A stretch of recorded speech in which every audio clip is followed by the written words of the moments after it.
Good morning to everyone on the West Coast. Good afternoon on the East Coast in Europe. Good evening, and wherever you are, welcome into the ALTTPR League Season 4.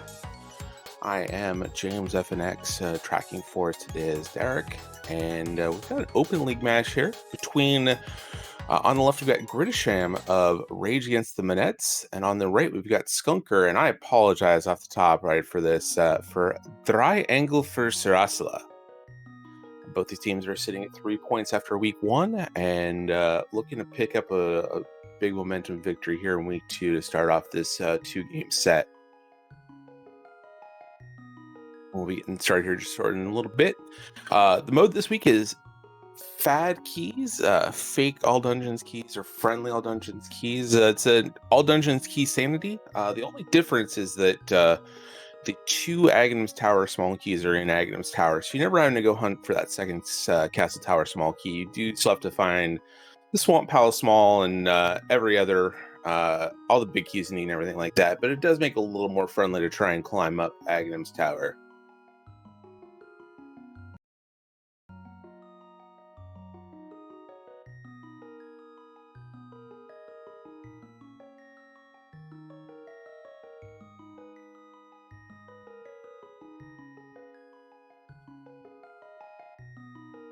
So you can see the countdown's on. And we are off. Our runners are choosing different locations. Gridasham finding 10 arrows in Link's house. Skunkner finding a Turtle Rock map. Maps way less important in All Dungeons Key Sanity than would be in a normal Key Sanity seed. Is we got to do everything. So it isn't a ton of help to know what all the dungeons are, but you do get to know when you get to climb Ganon's Tower a little bit earlier once you have all that dungeon info. Our guards in the bomb drop table, that's pretty good for Gridasham, so he'll be able to farm at least one bomb. I'm trying to find a couple more here. Meanwhile, Skunkner going to check out our tree pull. Didn't look like it was anything. It looked like it was arrows. Yeah, just some arrows for Skunkner. And Gridasham heading to the Uncle Room. Arrows again from the bush crab, so no help from environmental areas. And just 50 rupees on Lumberjack Ledge. So Aghanim's Tower is not going to lock a key or any important items today.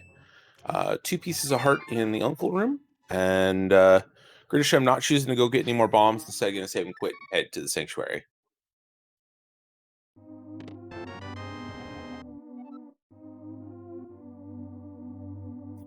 And Skunkner is going to take a look at the mushroom spot here. Find some bombs. Going to grab those. That sets up nicely for Kakariko.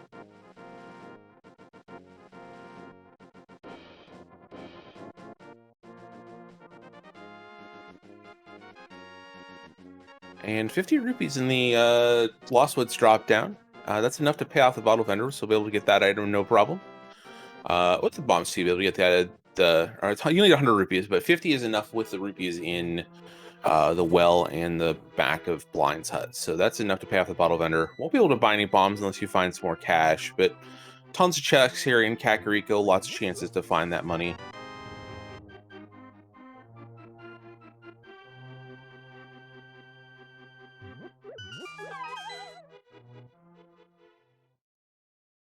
And Skunkner giving us our first look at Kakariko.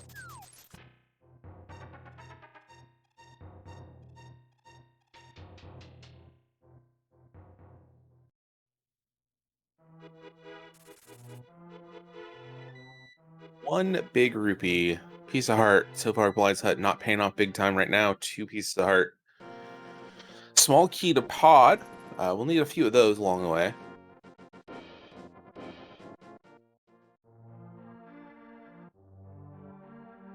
Three pieces of heart, really just nothing in Blind's hut worth talking about.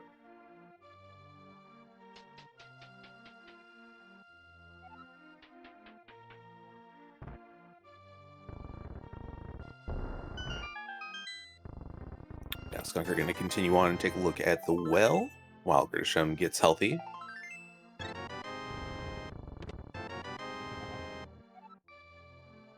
GT small, less important unless we have to go Ganon's Tower big key hunting in the tower. Compasses tell our runners how many items are in a location. Not really useful. Flute is useful though. Able to turn that in immediately. Misery Mire Big Key. That one's important. And some more bombs.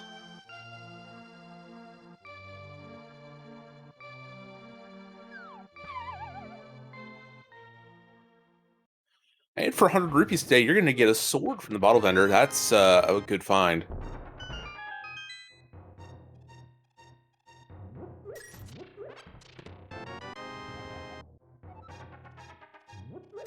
As Skunker activates the flute. Finish up Kakariko, and we'll have a flute salute here in just a moment on Gridasham's side.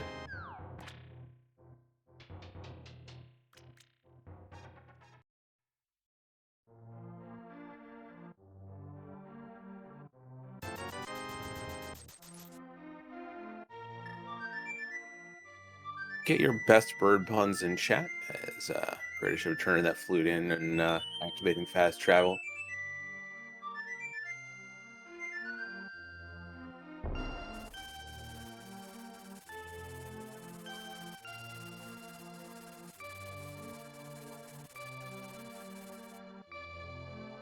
Back at the tavern has a nice palace small key. That one not necessarily needed, but does make the dungeon a lot easier to traverse later on. Once to find a can of Samari, that'll make Icebreaker's side much easier to handle with a small key. Also, if we find the big key, that'll mean you won't be able to won't need to hit the switch in Ice Palace.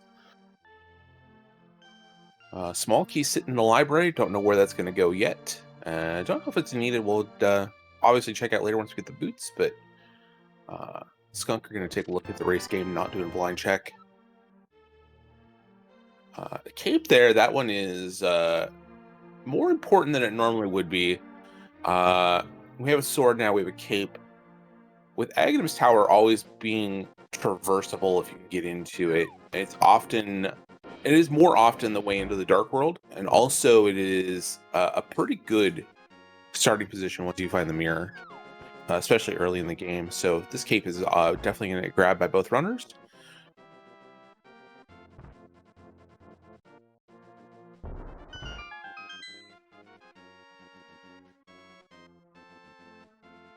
And Skunk grabs that cape in his head and out of here. We'll see where he heads next.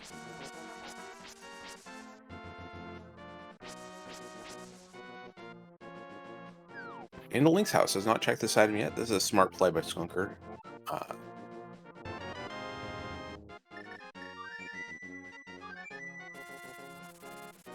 Avoids the save and quit. And it's going to check out the South Shore. Gridasham also going to follow the South Shore. So at this point, we're just about even in what people have checked. Skunker's not checked the Uncle area. But everything else is right down the middle.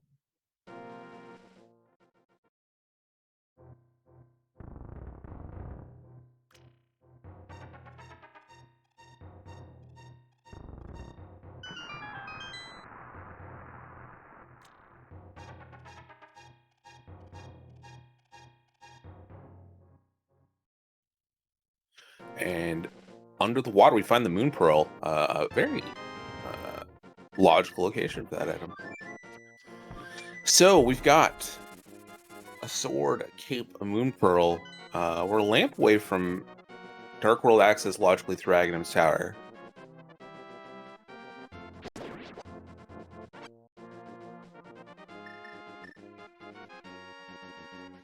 I'm not sure why Gridasham fluted to 8 before heading over to Mini Waldorf Cave. Skunkner walked over. He's going to get these items first.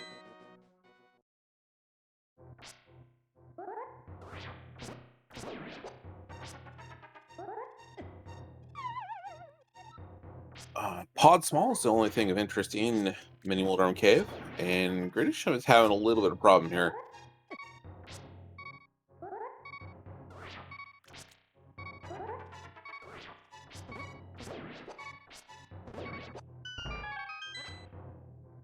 Does manage to get those mini Mulrums killed though, and we'll get this item.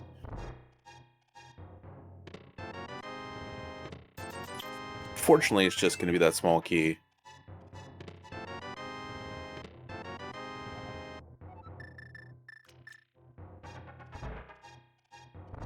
Skunkner now checking out Ice Rod Cave. Just 20 rupees.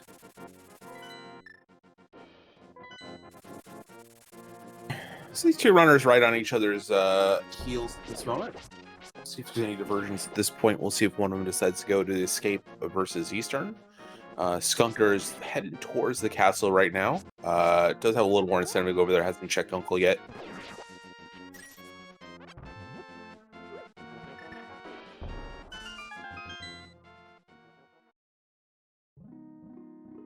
Gridasham doing a good job of avoiding those crabs on the way to the Ice Rod Cable. He paid off with 20 rupees. We'll see where he heads next.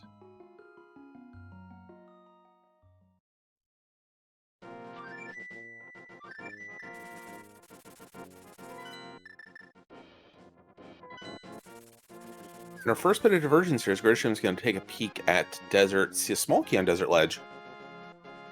And we'll see what's in Agnes Cave.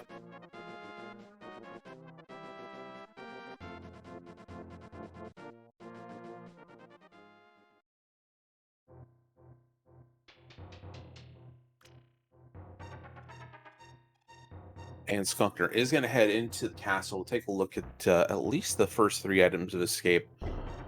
We'll see how much further Skunkner wants to go with this. Ooh, that is a good find. That is a mirror in Agnes Cave. At this point, the second I think Gridasham finds a lamp, I think he's going to head directly for the tower and directly to head and kill Aghanim. Having a mirror will make some of this stuff a little bit more efficient in terms of early game checks. See a big key on Lake Elliott Island.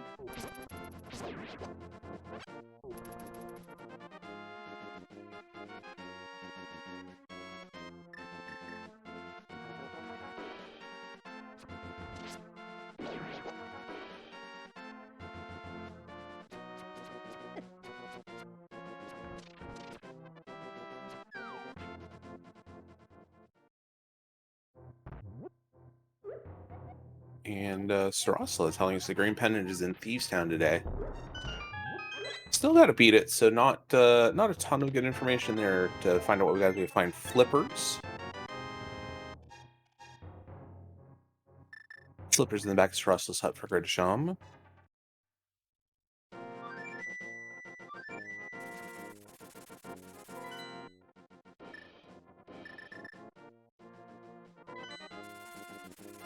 And it's going to be some water checks after that for Gridasham. Not heading to the castle just yet.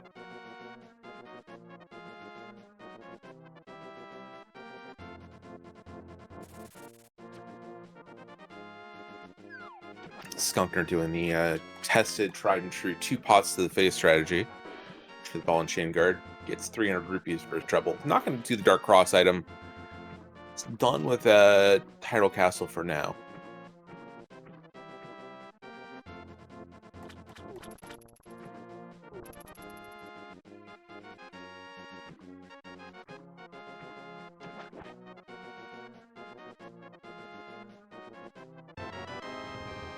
₹20 for the being under the bridge for Gridasham.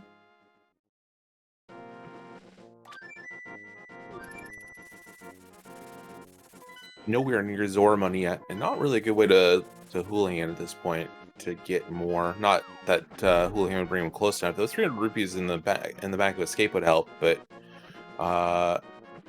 likely gonna be a double dip of this North Hyrule area. These water checks. As Skunkner gets his mirror.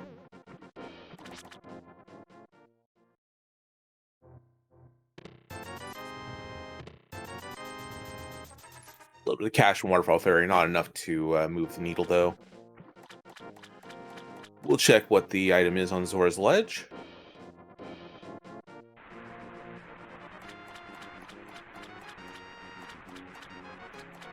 And Skunkner is going to make his way over to the Eastern Palace area. We'll see if he dips into Eastern or not.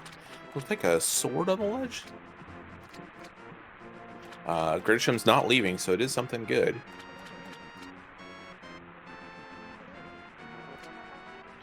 Skunkner will get his slippers in a moment. We'll see if he continues on to Eastern Palace.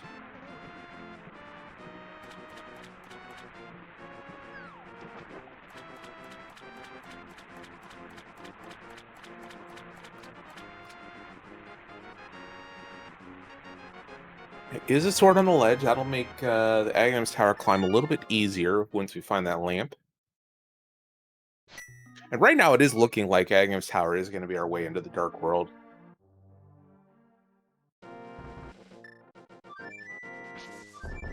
So Fad is friendly all keys, or all friendly all dungeons. So it's a key sanity seed, but 2 keys are in their vanilla location, and those are the 2 keys in Agnum's Tower.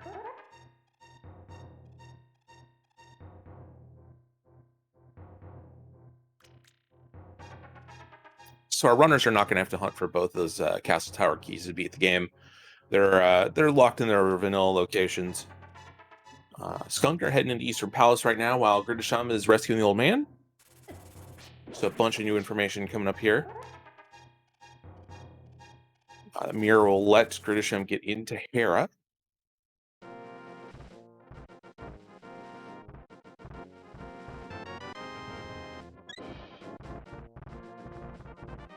Our old man has a lamp-locked heart. Kind of appreciated at this point. We're still at pretty low health for both our runners.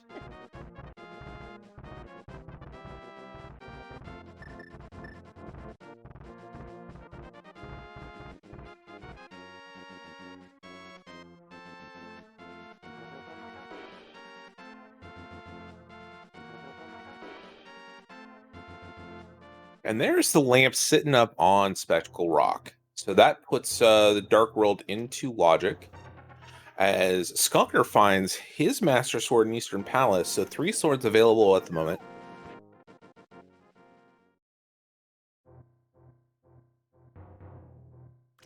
So Gridasham will have a choice here to hop into Tower of Hera for 2 items, or just to make a beeline for the tower, as we find a glove as well. So that makes that 2 item play a little bit more interesting. As a hammer will give us Dark World access without having to climb Agnum's Tower, as well as a second glove. Grisham trying this bomb jump. Nice, well done. That bomb jump is very, very tricky.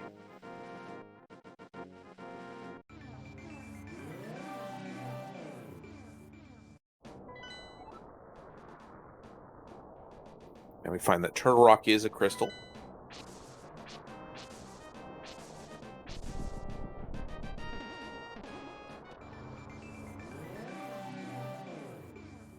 Skunkner gonna make his way to this dark chest.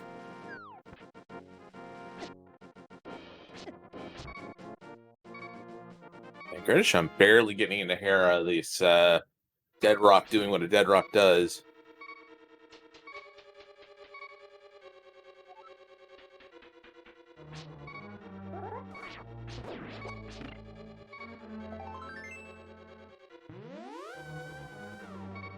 Just a piece of heart in the first chest. And the swamp small in the back eastern lamp lock. We do have the lamp, so it is in logic. That is an important one.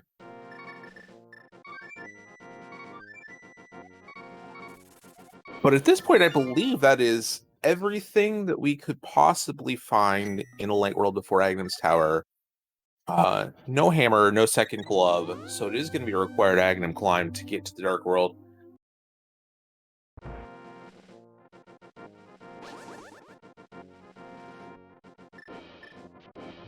Oh, we do have the back of escape now, so there is 3 more chances here.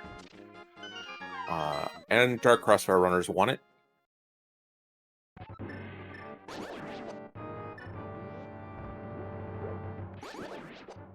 So the reasoning behind vanilla Castle Tower keys is that they're terrible to find in all dungeons. You have to do it. When we find the boots, that is a good grab for Gridasham.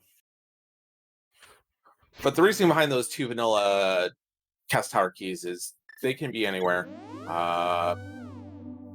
Typically, Agnum's Tower doesn't lock anything. So having those keys just be in their vanilla location means that there are more things to find if it is an Aghanim seed in the light world, and just less terrible things. The Key Sandy already has a bunch of things that can be anywhere to hunt for: swamp, small, big keys, etc. If you find Quake in under the Bonk Rocks for Gridasham,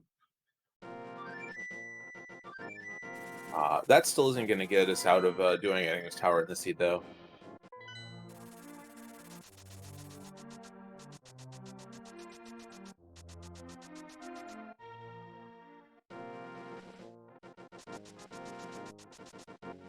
Skunkner gets a lamp. Did see the glove, but we'll grab that after hopping into Tower Hera. We do find out what the small key is. It's a second pod small. A third pod small, actually. So 3 pod smalls and access to the Dark World through Aghanim's Tower. And with this mirror, Gridasham is going to head and do this before checking out Eastern Palace area. So that'll add some efficiency to his route.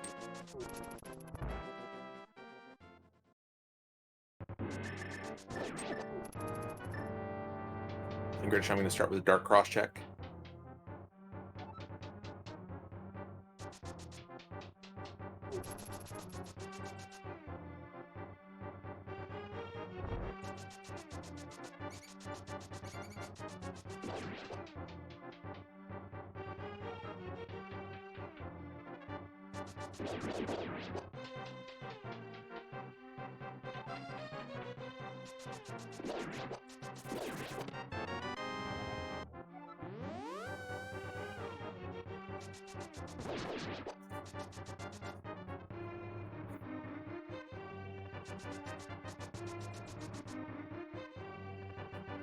And nothing value Dark Cross. Gridasham's going to finish up Escape, and then I would assume make the climb, make his way up to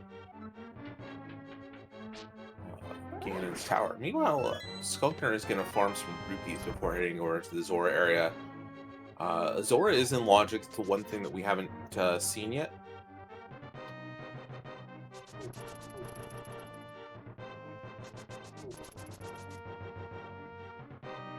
So this will be the last piece of information in the light world outside of Aghanim's Tower.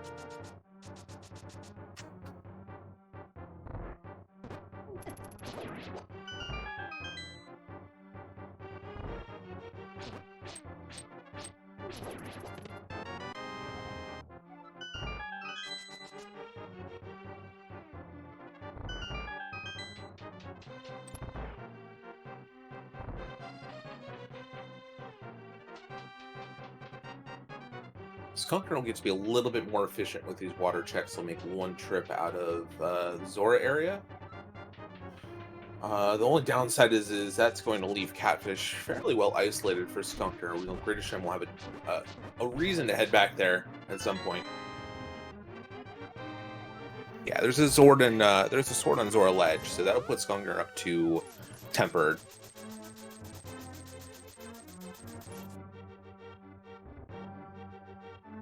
Three points by both these teams. Yeah, both teams entering this week 1-1. League scoring is 3 points for a win, 1 point for a tie.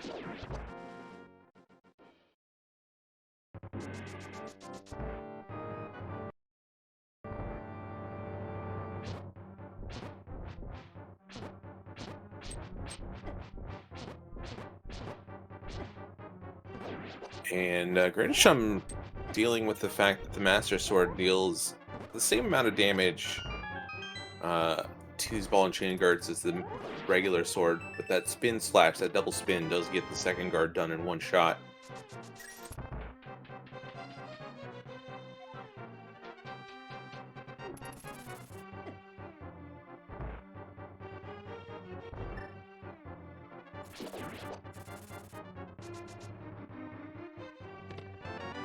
I'm not exactly sure I'm not actually sure what the threshold is for a tie in the league this season.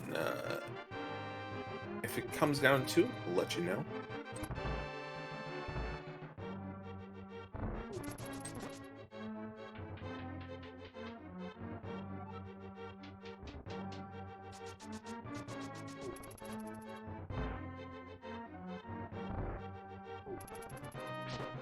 Skunkner sees his tempered sword sitting on a ledge. And Gridasham getting bullied a bit in the last dark room, the last major dark room of Agham's Tower. Boots are in the back of Escape.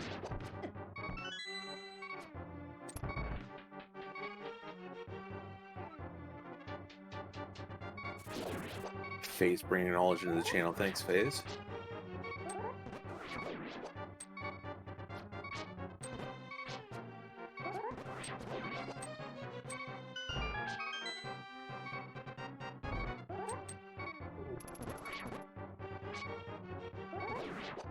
Nothing super interesting on Zora himself, but Skunkner does pick up that tempered sword, and it's probably time to head to either the back of Escape or the climb for Skunkner. Looks like it's going to be the back of Escape.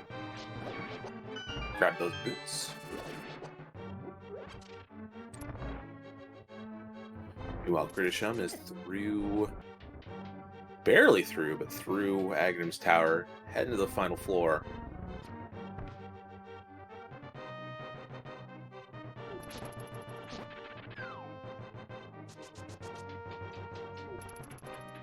Skunkner will pick up his boots here.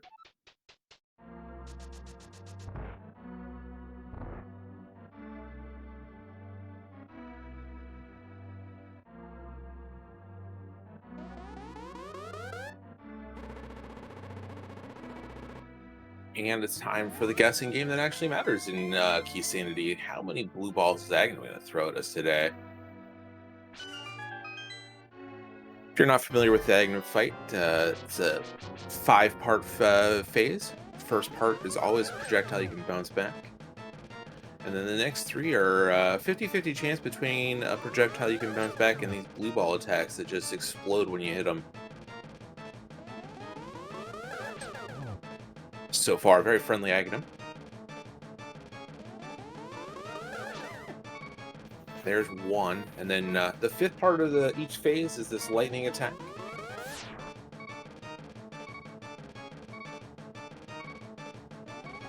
And then the cycle starts over again. So chat asking where the swords are at. There is one on Nazor Ledge and one in Eastern Palace. Gridasham has not been over that area yet. We'll probably head over there with the mirror.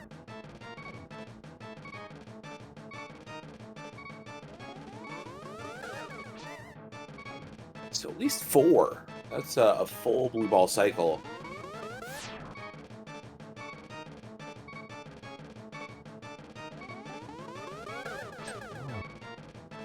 Hit number 5 on Aghanim.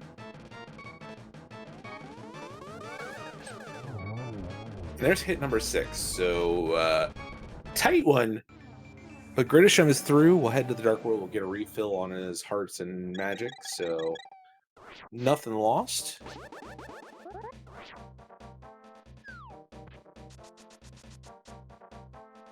We found a big key sitting up on the pyramid. It's a GT big. That one is that one's important. That means we won't be hopefully won't be hunting Aghan's Tower for anything at the end of the game. But you never know. Do you know that Thieves Town is a pendant?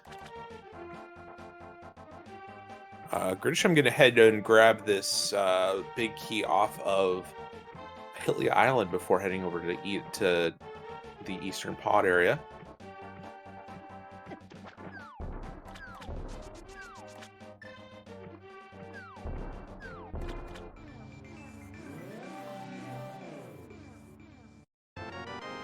Without a hammer, without a way across the... ooh, that's the big Eastern Palace. So if we've had a bow and pod, we'll be able to complete that dungeon. Without a hammer, without a hook shot, there's really no way to get over here otherwise. So not a bad decision by Gridasham to loop this in right now.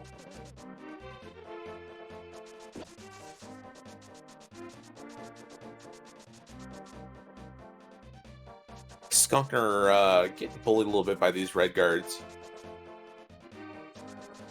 Does get through it, does grab that key, and we'll head to his Aghanim fight.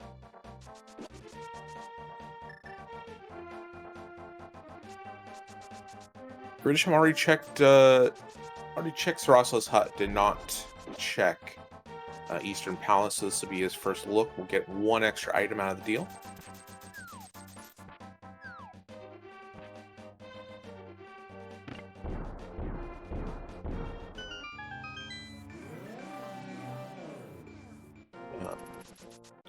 I think going into pod first is probably a better idea for Gridasham, but Gridasham choosing to do Eastern first.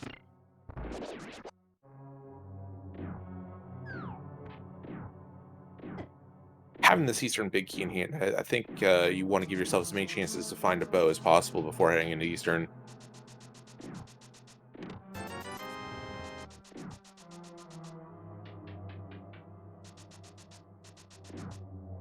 Skunkner on to his Aghanim fight.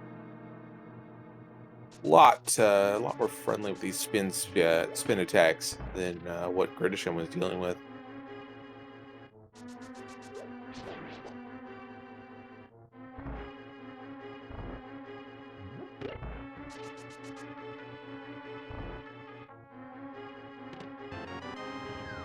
As Gridasham gets his tempered sword.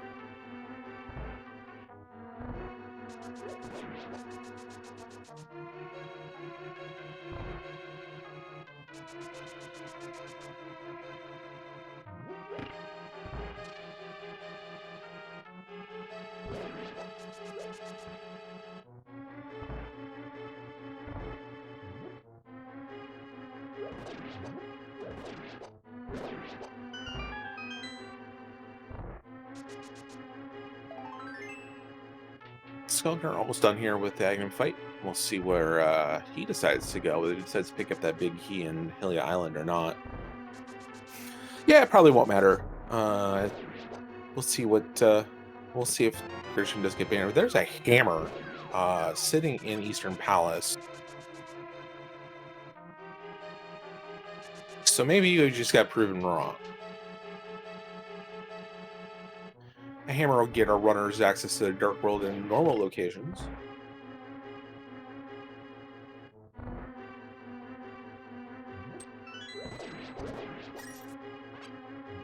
Skunkner choosing to head back in the palace and take a look at the Dark Cross item. Skip this on his first trip, only grab the 3 items in the left side of the escape.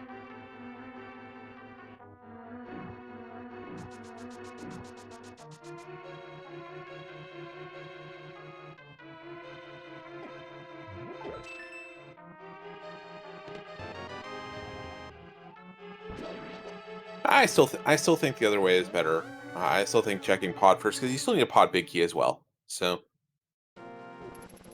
Skunkner does get that Dark Cross item. Get back to his portal. Gridasham's going to head into pod.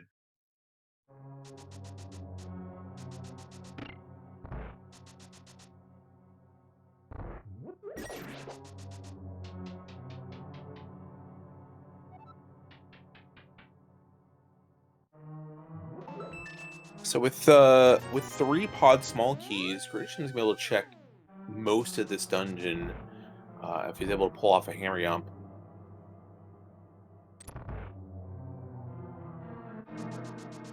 No potions, can't save a key at the front door. Most runners choose to just open that front door anyways. It makes the clearing a lot faster this dungeon. Blue mail in the arena chest.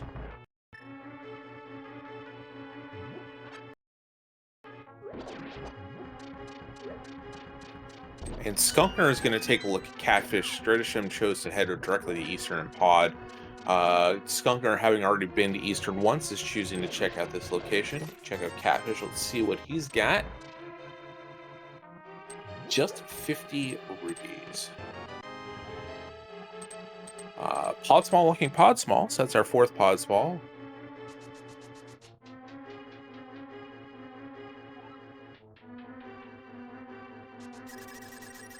And in a moment, we'll see how Gridasham's feeling about a hammer yump.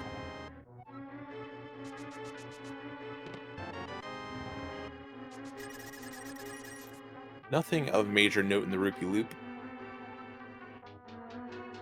Minor small makes routing Meyer a little bit easier, but there's 3 of them floating out there, so not a huge deal. Looks like Gridasham is going to go for a hammer yump. By carefully placing a bomb, you can bomb yourself across this gap and end up clipping through the ledge here at the big chest.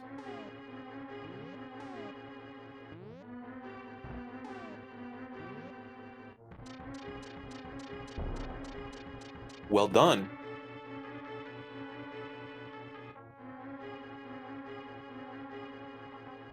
And Skunkner also going to grab this big key for Eastern. That'll allow him to get his hammer if he so chooses to hop back into Eastern for one item. It is a little bit more of an ask. Nothing in Dark Maze for Gridasham, so take this one key and we'll check Vanilla Big Key Chest and Stalfos room. So 2 more items here. No, this makes sense. Check Stalfos first. If it's something else, you can decide whether you want to use this key or not. It's going to hold on to the key and not check out. Not going to check out the big key chest. It does require 6 pod smells to be in logic, so.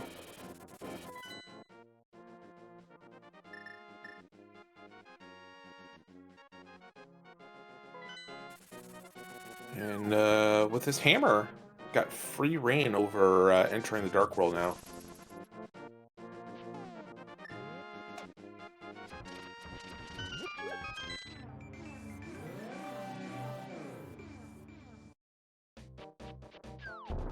Skunkner with a little bit of unfortunate routing there. Chose to give up his mirror portal to check out the key and library. And does have to head back to the palace to get back in the Dark World before heading over to Pod.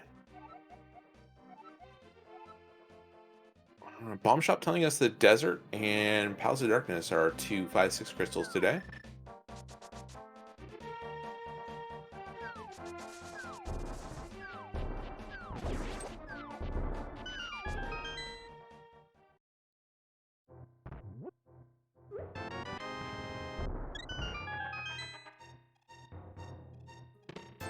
Five items here in Hype Cave. That's our first bottle, so that's an extra check. There's our bow. So a required Eastern double dip to get that hammer to get a bow.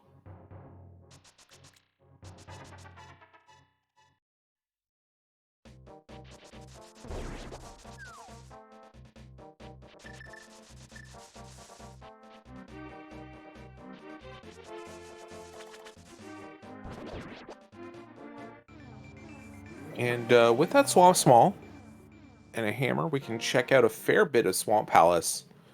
And Gridasham is going to make the play to hop right in and take a look at what he can in Swamp.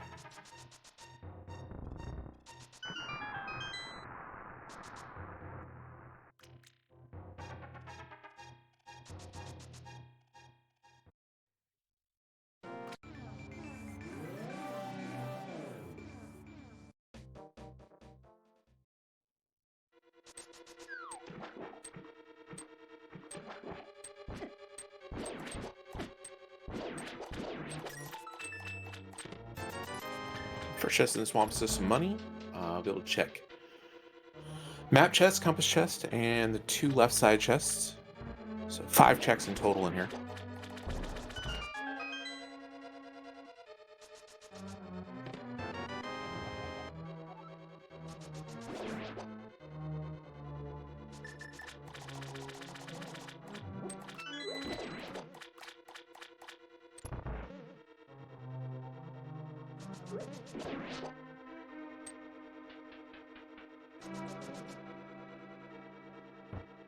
Well, Skunkner heading through Pod.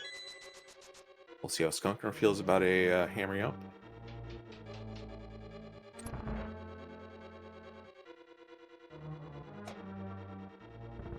Having a little problem with those Helmosaurs.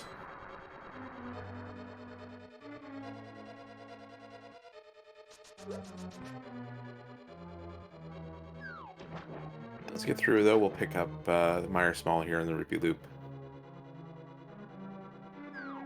Right, let's see what new information we get here in Swamp from Gridasham side.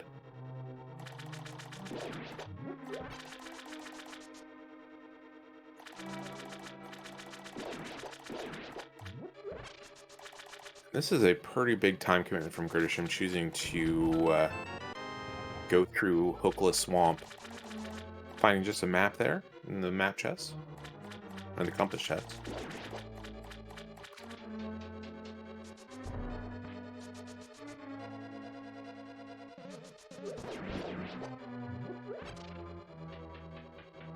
Skunkner trying to hammer you up here. Might be a little slow, I'm not sure.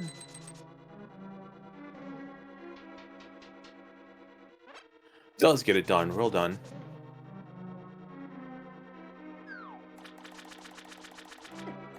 Chat asking if this is the same setting as week 1 except co-op. No, it is not. This is fad keys, foe or friendly all keys.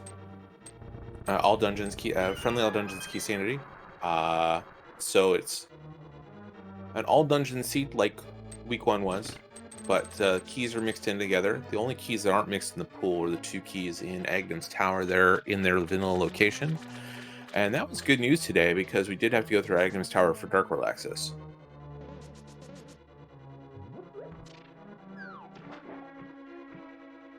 Skunkner is going to check this Eastern Palace big chest immediately. We'll find that hammer.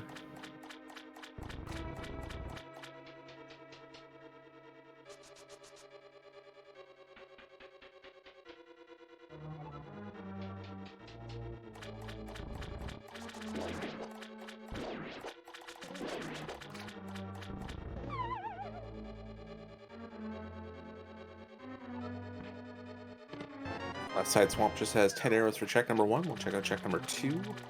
But if this ends up being nothing and Skunkner can avoid hopping in a swamp, this could be a big catch-up for Skunkner for some of these routing differences in the first part of the game.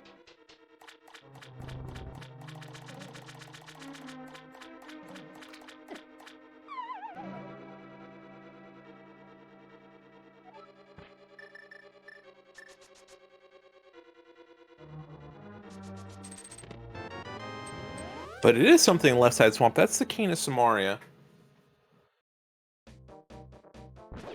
It isn't terribly useful at the moment, but could end up blocking that hook shot.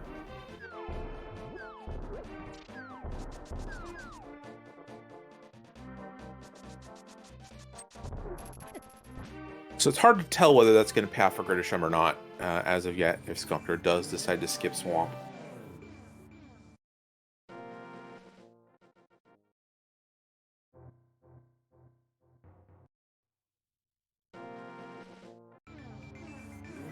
Skunkner will find out the good news about Eastern being a required double dip. Be a triple dip from his perspective.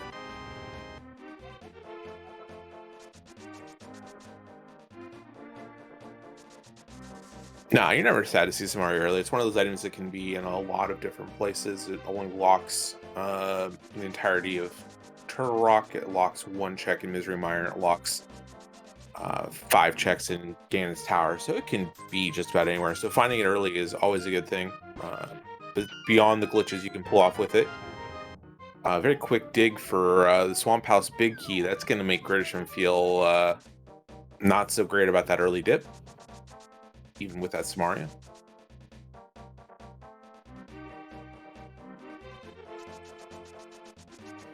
We've checked both Dig Came and Captain Hammer was in Eastern Palace in the big chest with the key on Hylia Island.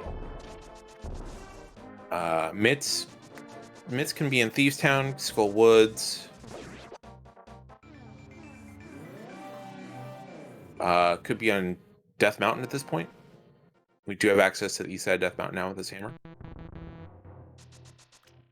Lots of places for Mitts to be. As Gridasham is going to immediately turn the skull or the swamp big key in.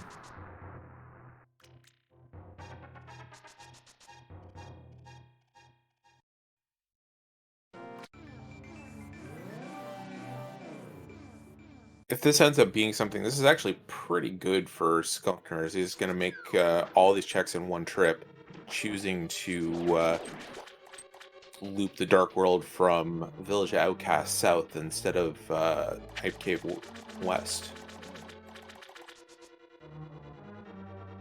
Yeah, Gridasham is heading back in for the or for the big chest, and definitely hoping for some progression in that big chest.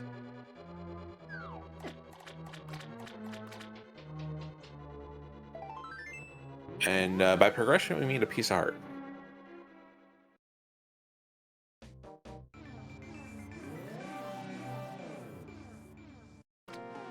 So Skunkner is going to have that big key before ever hopping into Swamp. Might even have a hook shot before ever hopping into Swamp.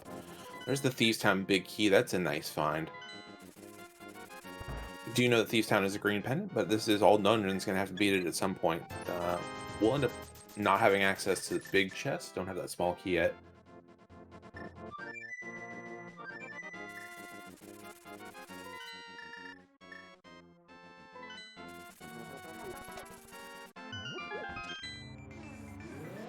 And Gridasham is going to finish Eastern Palace, looks like. And get the 2 items from the right side of Pod.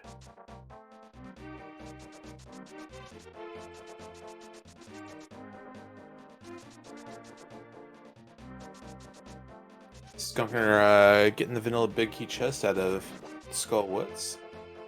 Choosing to clear out these Gibdos instead of trying to dance with them.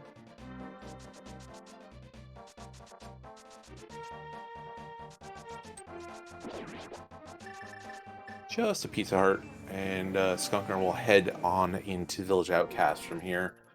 Take a look at Bumper Ledge where I got that cape. Can get the item whatever it is.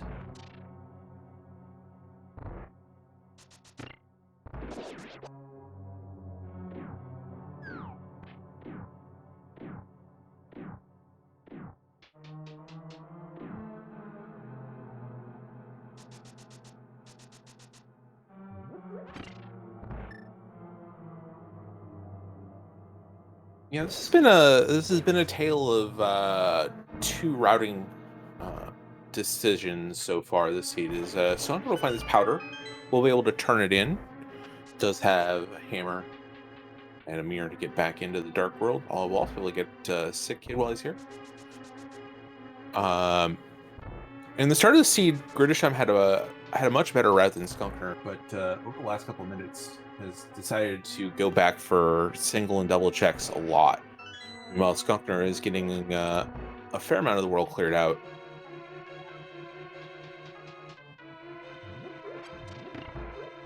And so far, the only path for Gridasham so far out of these checks has been that Key Samaria, which Skunkner will probably end up getting here in 10 minutes or so.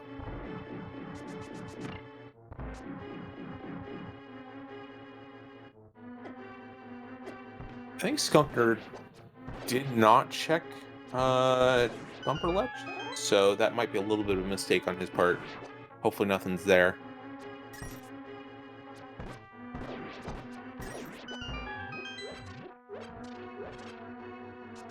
Gridasham going to head into the Armless Knights fight.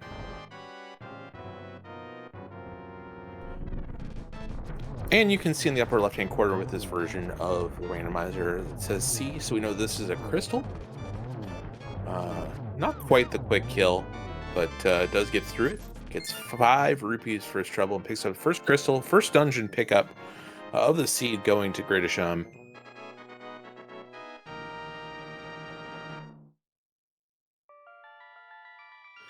Yeah, in the new version of the randomizer, if it is a map shuffle and dungeon prizes are not known, it will show you when you're in a dungeon. If you have knowledge of what that prize is, it will show you up in the upper left-hand corner, whether it's a crystal or a pendant. It won't show you if it's a special crystal or a special pendant, but you will get that information. Skunkner did not talk to Sarasla, so doesn't know that Thieves Town is the green pendant yet.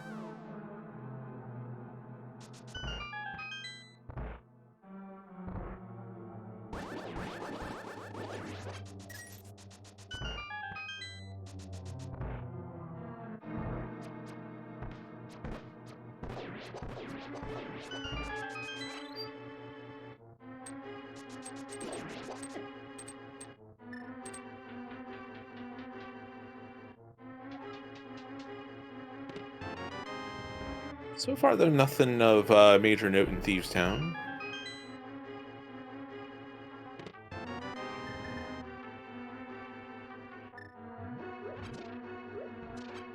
I guess there is one thing, that pod big key. That is something of note.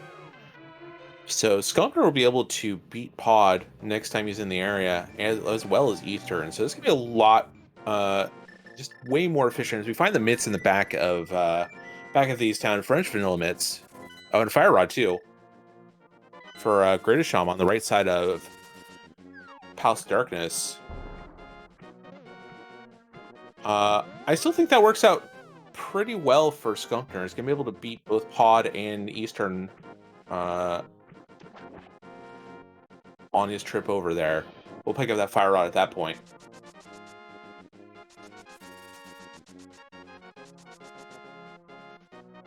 As Skunkner heads into his blind fight. Gridasham did not check Lumberjack Ledge and is going to take a look before bashing the tree in. We'll find out that it's just 50 rupees.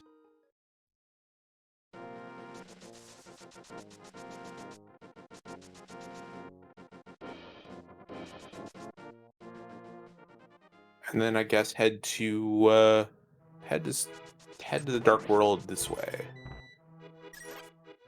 Becomes a little more treacherous to try and do that after beating Aghanim. We are at 1 dungeon apiece for both our runners.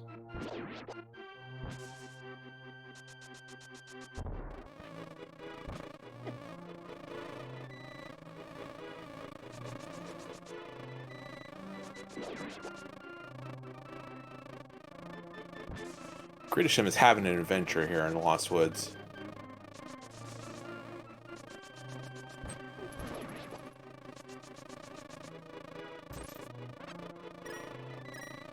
Skunkner does remember that you can find out what Sick Kid has, and Sick Kid has another bottle with a red potion in it.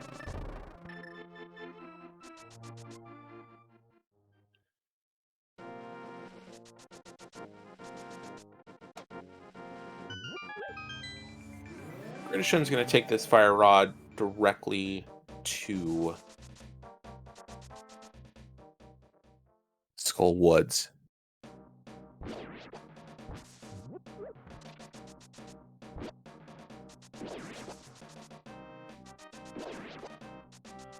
Skunkner getting that Swamp Palace big key. And with these mitts, he's going to go pick up the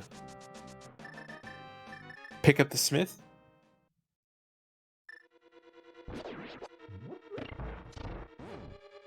Get a chance to do Magic Bat while we're over here.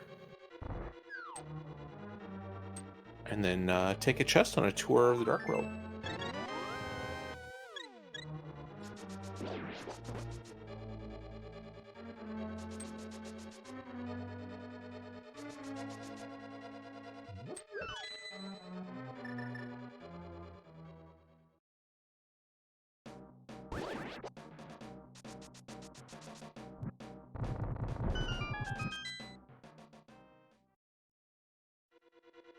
And Hammer Pegs has our last sword of the seed.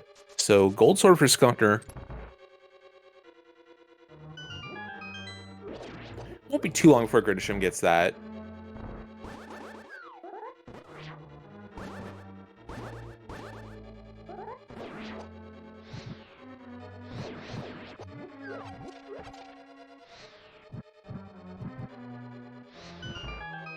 Our Smiths just have a compass.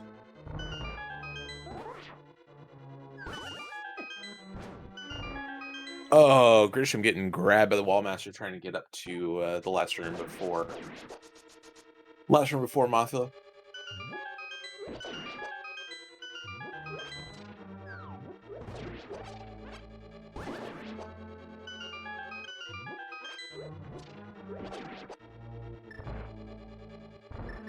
And Magic Bat also just having a compass.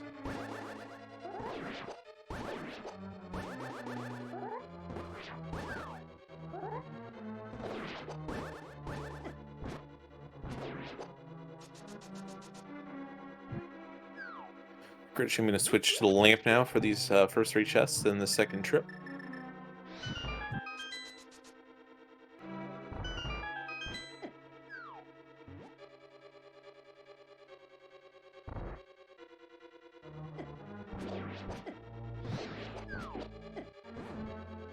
Oh my goodness. Gridasham, no. Oh no. Second trip to the Wallmaster. And you didn't even need that key. You already got two Skullwood small keys.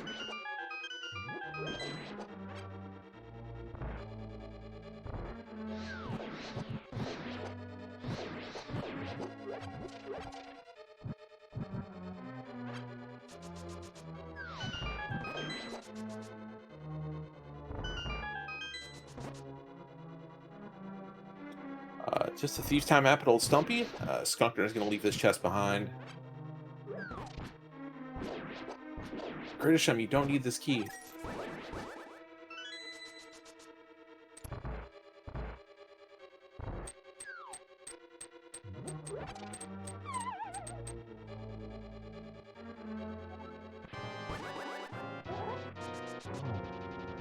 We'll see what purple chest has for Skunkner as Gridasham heads into his Mothla fight.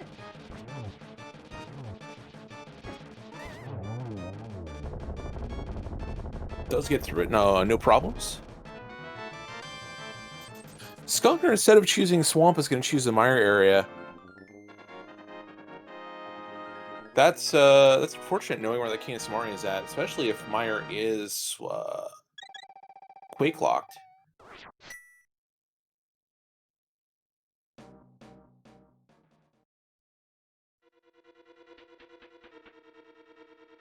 That is dungeon number 2 for Gridasham to Skunkner's 1. So we find a small key in Checkboard Cave, Desert Palace. That's a good find.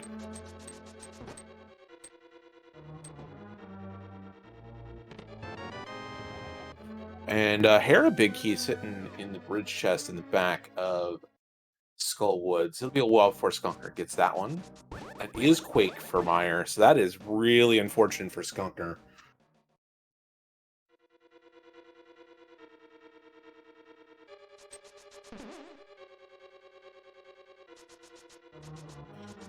Wrong red bendy thing for Skunkner and Mire Shed.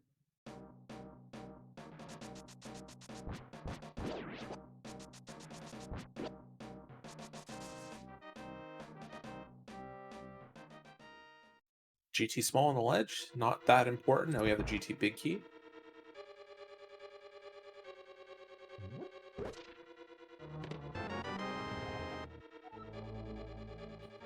Gridasham getting that pod big key. It's going to make yet another trip to the pod area.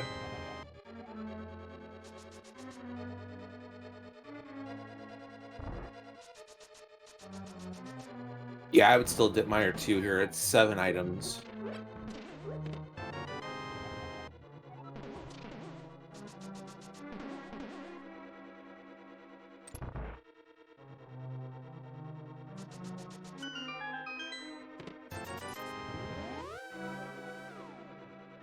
See if this desert small, this key under the doormat leads to anything. Cash?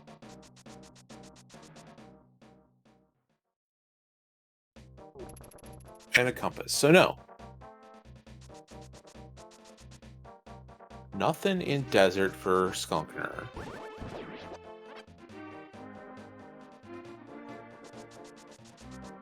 Skunkner is going to make the Mire dip.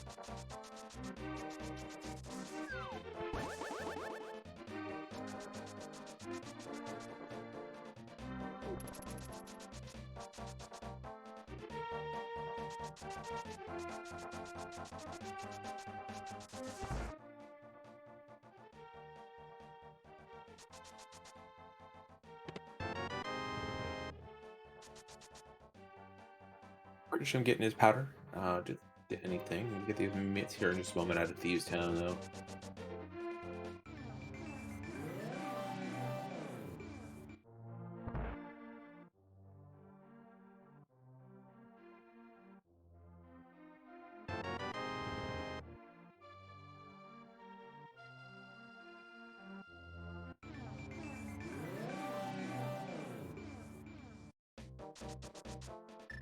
Skunkner, even with one key, is going to choose to do the chest on the right-hand side first.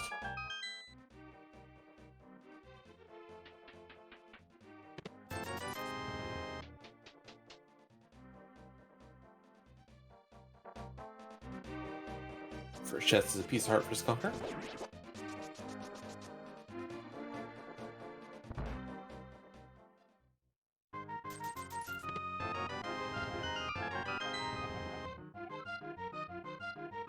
And Skullwood's big after finding. Did Skunkner just never do chess game? That's really interesting.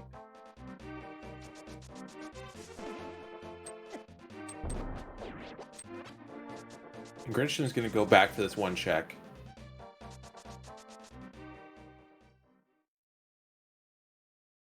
So Skunkner never did chess game and also never checked bumper ledge. Gridasham did not check bumper ledge either.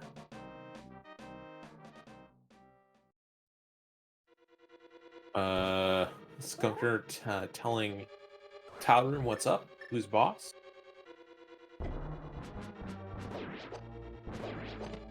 Another nice bomb jump from Gridasham, just getting paid off of the map.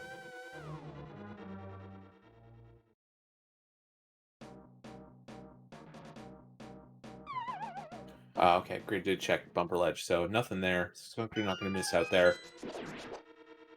Also not going to miss out on that big key, as it's just a map. Skunkner with no fire rod is going to do this the old-fashioned way.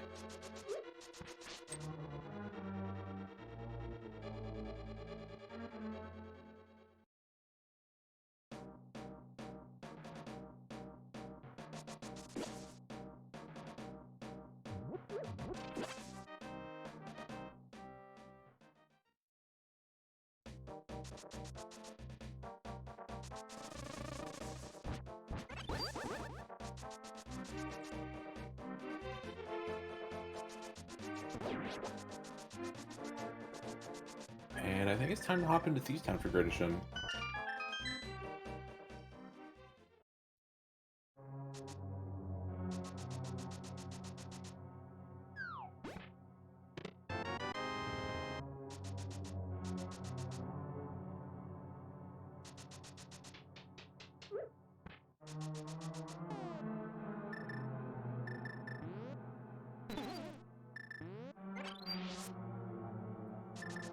Wrong cane in.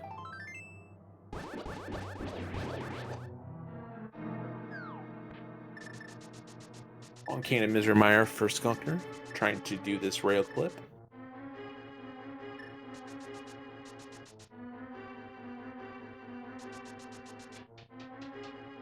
And gives up on it, gonna do it the old-fashioned way.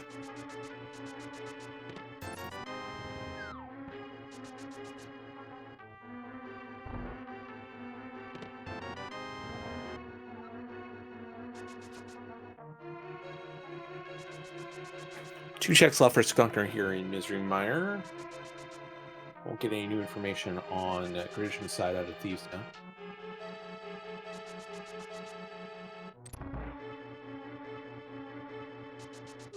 Skunkner, no, you have the big key. Skunkner leaving that big chest behind.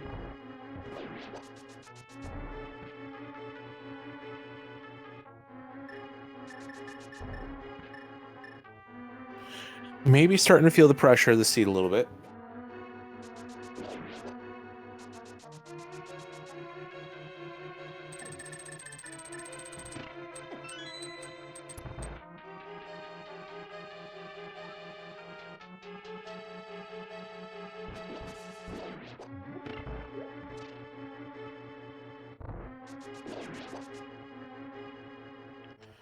Find the Skullwood's big key.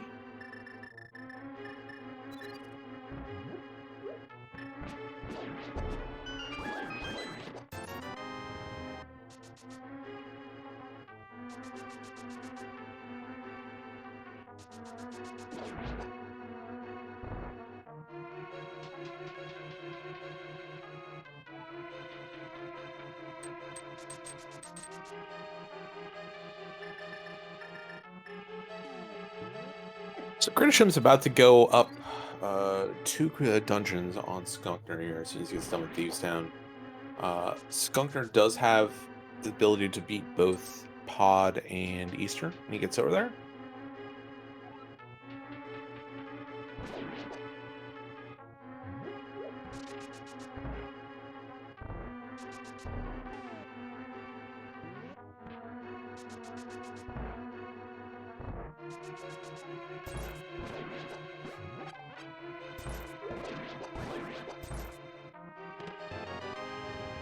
There are those mitts for Gridasham. Whoa, bucko, no empty bottles.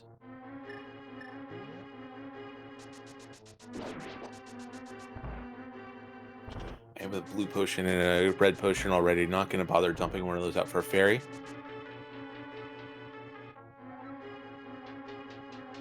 Skunkner going to take our first look at Graveyard Ledge in King's Tomb.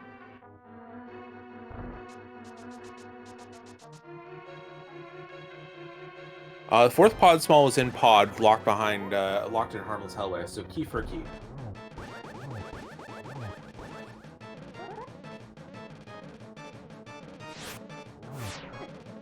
Just a map for pod at Graveyard Ledge. We already know it's 5/6 crystal.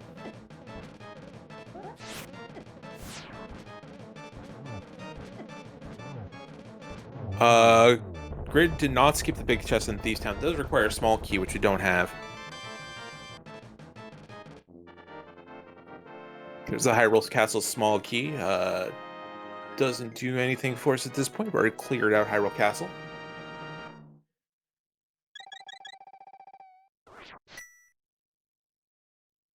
And Skunkner, already having done Catfish, is just going to head up the mountain and take a look at a lot of things on Death Mountain.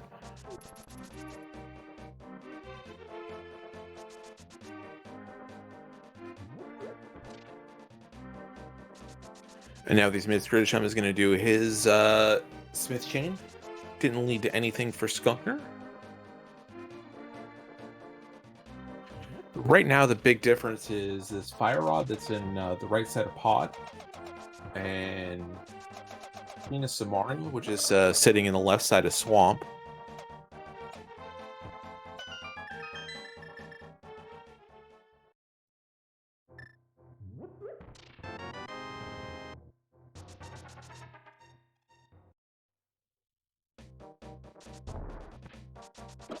Just a map sitting on a floating island. We'll be needing to grab that.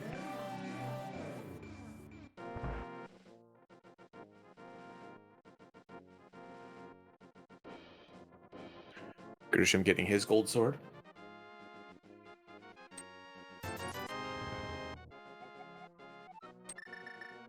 We're gonna need bombos for Turtle Rock today. So we do need a medallion on top of everything else.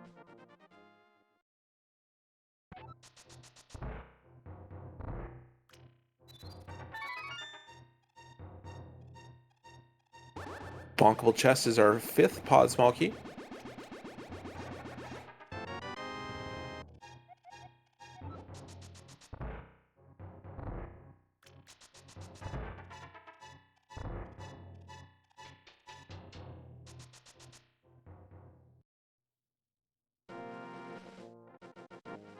Super Bunny has a map and some firewood.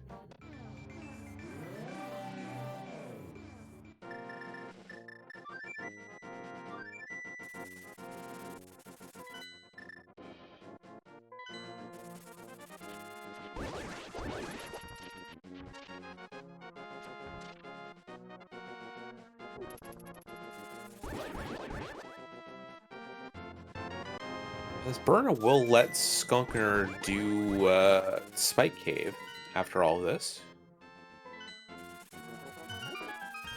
And Gridasham's going to head to the mire area. With this Canis Mire, he's going to be able to full clear mire. And Skunkner on his trip decided to skip the big chest for some reason. I don't really know why.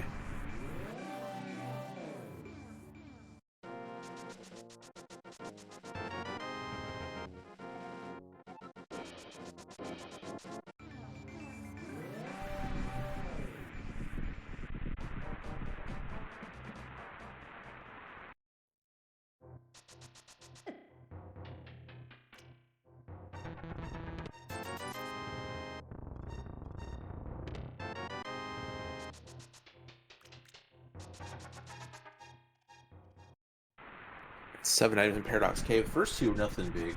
Just a compass and a piece of heart.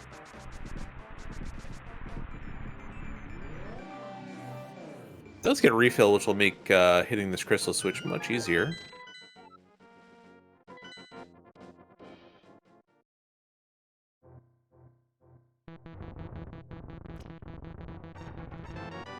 Paradox Cave is a total bust.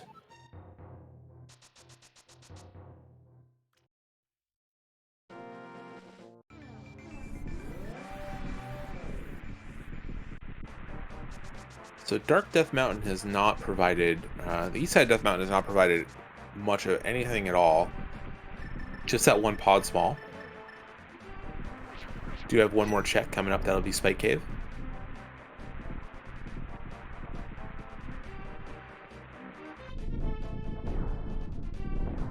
I think this will be Skunkner's first trip into Hera as well. We'll be able to pick up the 2 items in the front. Oh, has a Hera small. We'll be able to pick up the back key as well. Already got the first 2 items. We'll pick up this fire locked item in the basement.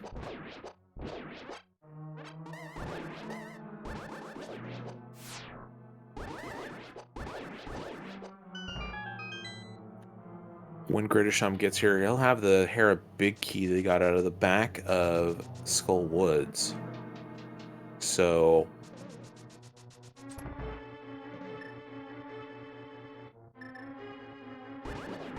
for all of the 1 and 2 item checks that Gridasham did in the middle of this seed, it's going to look like Gridasham's going to be a little more efficient getting through this whole thing.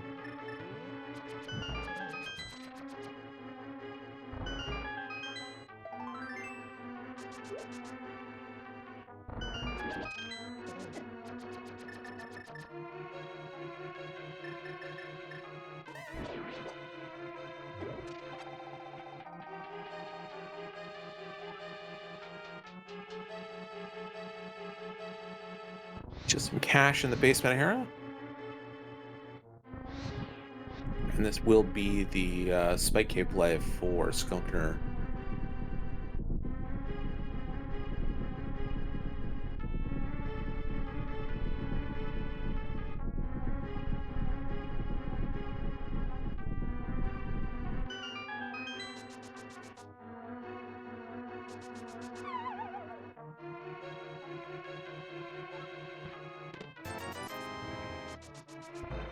Just some firewood in Spike Cave. So the only thing on the mountain, just that 1 pod small key. Maybe that'll push Skunkner over to pod.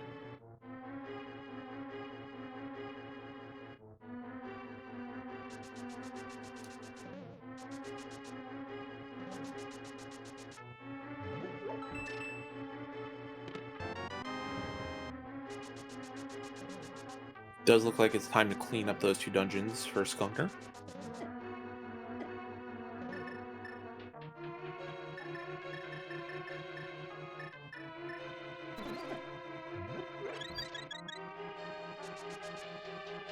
With 4 smalls and a 5th in the dungeon, Skunkner should be able to full clear this. We can turn in the green pendant. See what this is.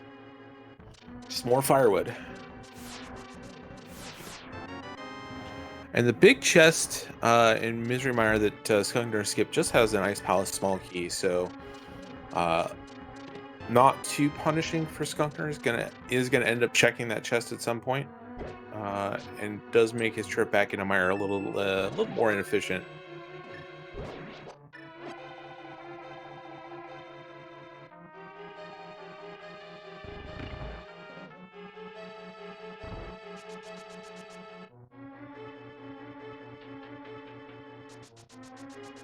Both runners got the big key on Hilly Island. It was required in logic. It was the big key for Eastern Palace, which locked our hammer.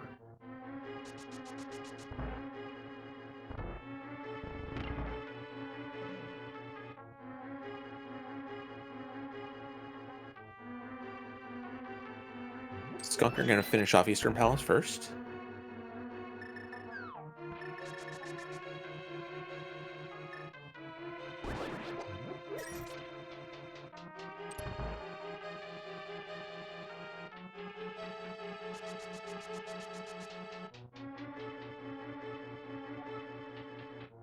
And with Samari and with his big key, Gridasham's going to make his way to Vitreous.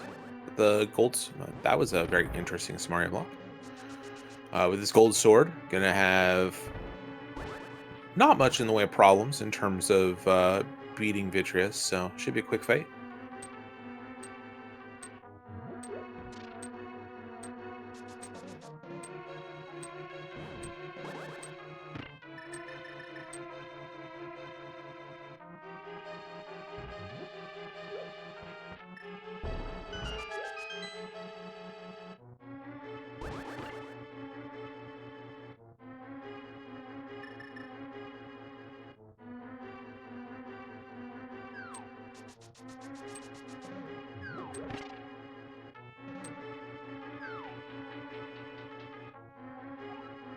fresh information coming up here for Gridasham here in this Vitreous fight. Meanwhile, Skunker is going to make his way to Armos.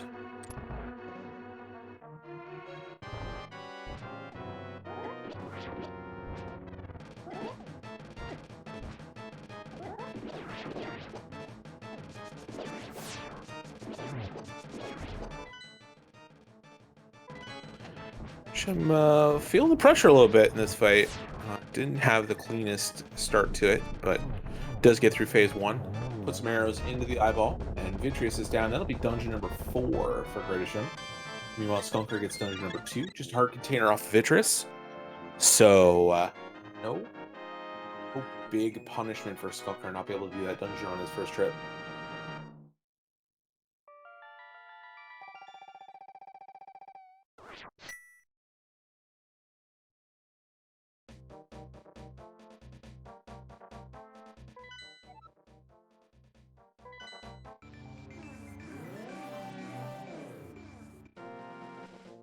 Gridasham trying to decide whether he wants to go next. Meanwhile, Skunker is going to get these 2 items off the right-hand side of Pod, one of which is the Fire Rod. And then with 2 smalls and a big key, it's going to finish this dungeon out. So we have a fair bit of new information here.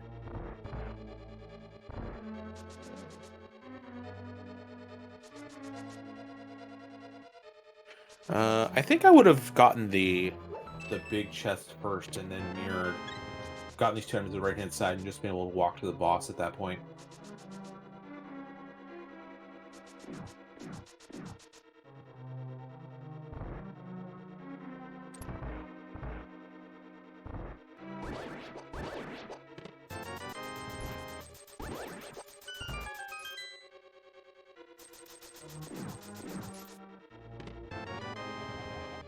Gridasham finishing up desert checks, not finding anything.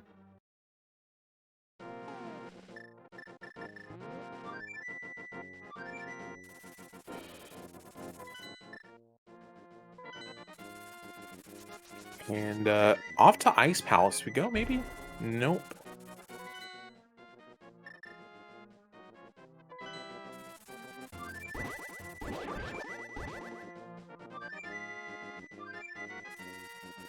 Shim is having a little bit of indecision here, trying to figure out what he wants to do next. I think it is going to be the Ice Palace play.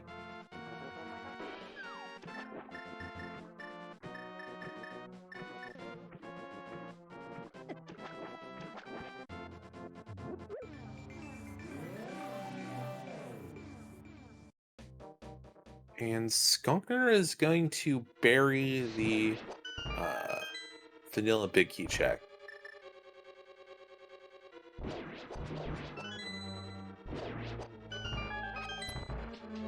By choosing to use a key on the dark maze door, not gonna be able to use a key on the vanilla big key. We haven't seen that yet. It is locked by all 6 pod smalls. Mushroom sitting in the big chest.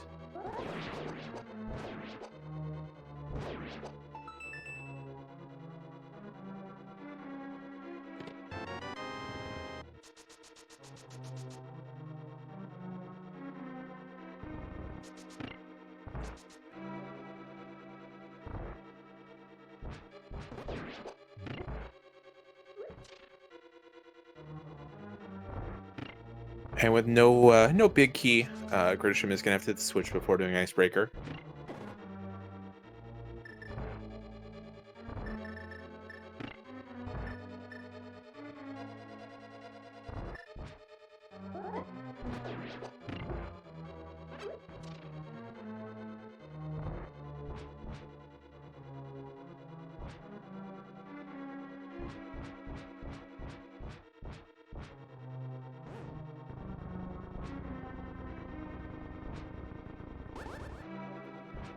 I'm trying to do this Icebreaker on Buffer, having a little bit of problems.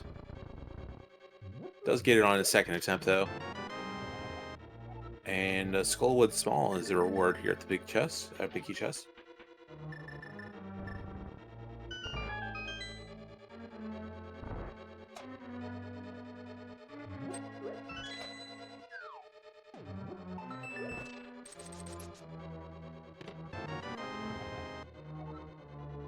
Map chest has a Swamp Palace map.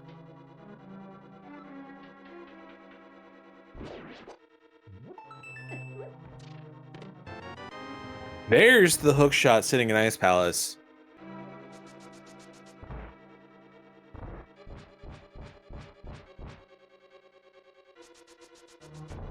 Be very interested to see if Skunkner chooses to do Ice before Swamp and turn Gridasham's triple dip into a single dip.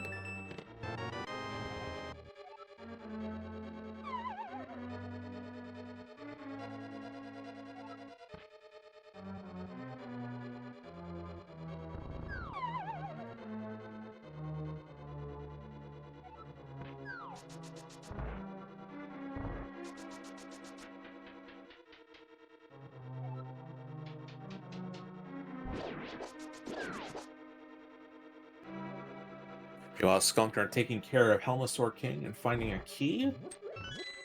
It's Turtle Rock.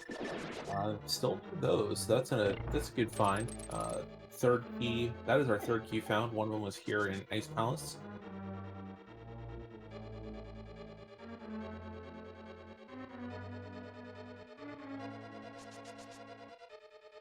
So at this point, we are looking for Bombos. We're looking for a couple of big keys at this point. Turtle Rock, Desert. I think that's it. It's just those two.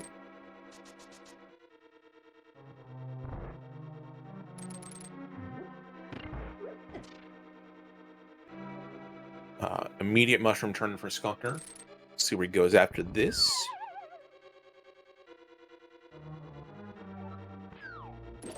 Just 20 rupees.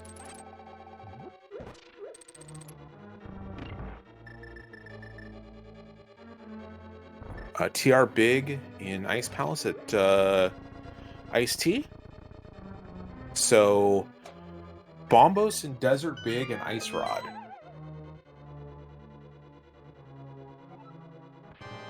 And if you thought this wasn't giving an Ice Rod hunt because it's all dungeons, well, here we are.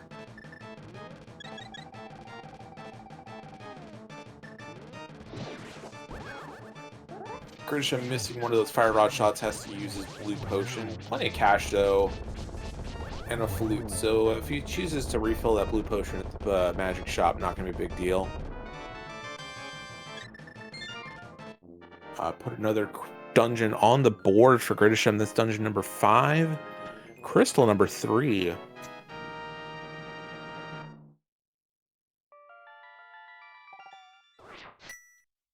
Skunkner is going to follow this fire rod into Skull Woods, get the 2 items out of the back. I believe that was the Hera Big, along with Dungeon Prize, that pendant.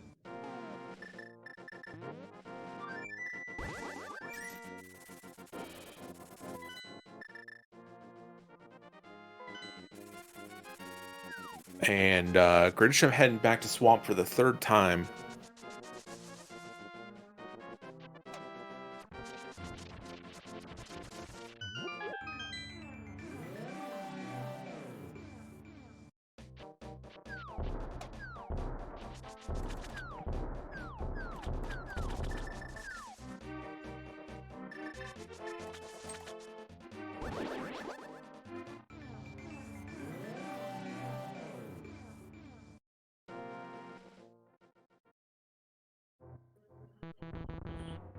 Yeah, Hook is gonna get Gridasham over here to finish up Swamp Palace.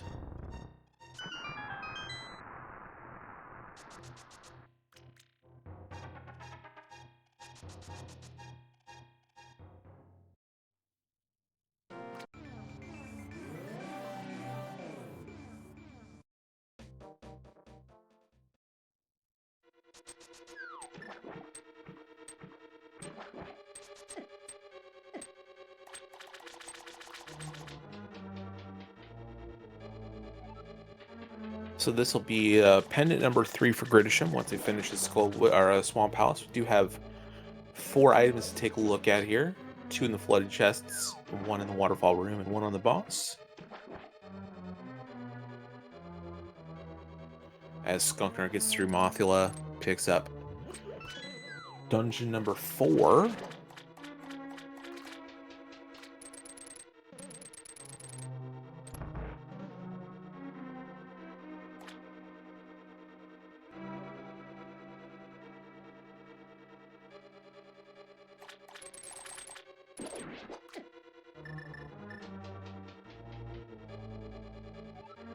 And let's see where Skunkner goes, whether it's going to be ice or swamp. It's the mountain to finish up Hera. So, there's our book in the back of swamp.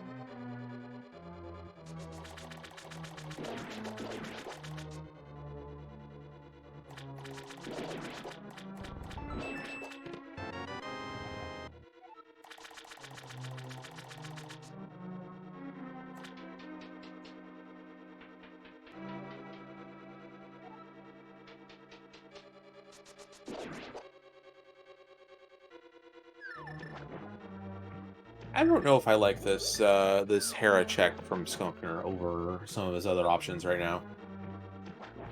Even with the value of hindsight, Ice Palace is 7 items, Swamp is 6, and this is only 3.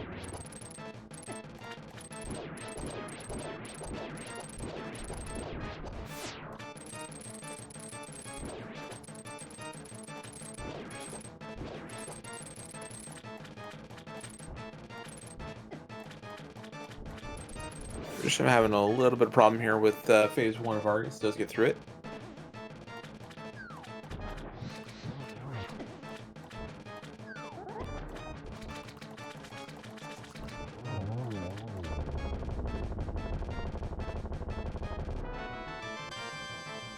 And just another bottle on Argus. That is dungeon number 6 for Gridasham. Pendant number 3.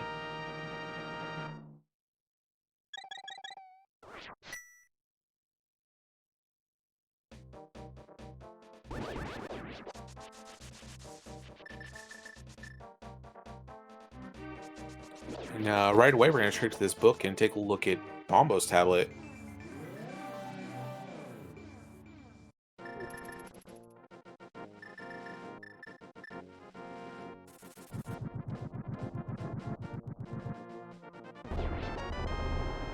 Half magic on Bombo's tablet. Nice to have, not required. Welcome everyone coming in. You are watching the ALTTPR Open League Season 4 Week 2. This matchup between Gridasham of Rage Against the Nets and Skunkner of Triangle Fiercerasala. Both these teams sitting at 1-1 coming into this match. And getting close to the nitty-gritty here. Just a couple items left to find for both the runners. More on Skunkner's side. Still has to make a decision here. Where he wants to go next.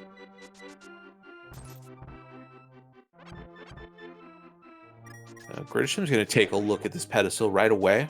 Are we going to get some stream value, or is he going to read it?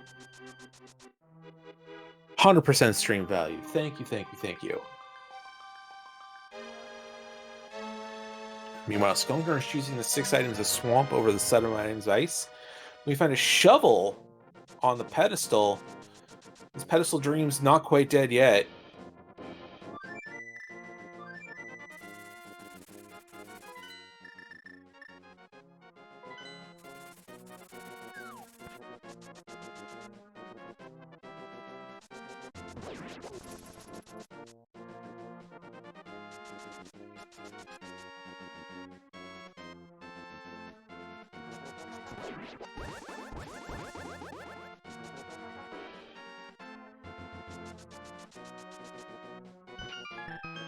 It's just 20 rupees, though, so the dreams are dead. The memes are dead. And it's time for Gridasham to finish up Pod.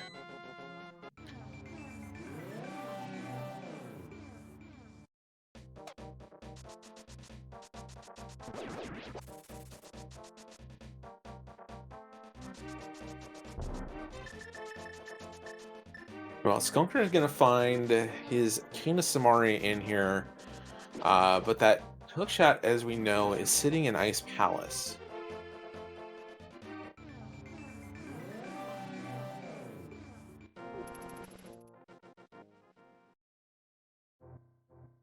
Yeah, it really is a coin flip at this point, whether you want to do caneless ice or hookless swamp in terms of time frame.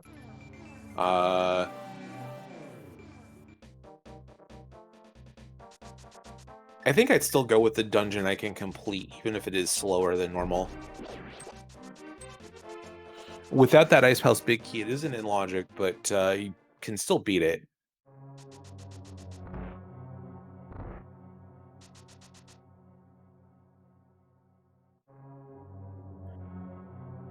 Be interesting to see if this Samaria pushes Skunkner to ice first or to finish up Meyer.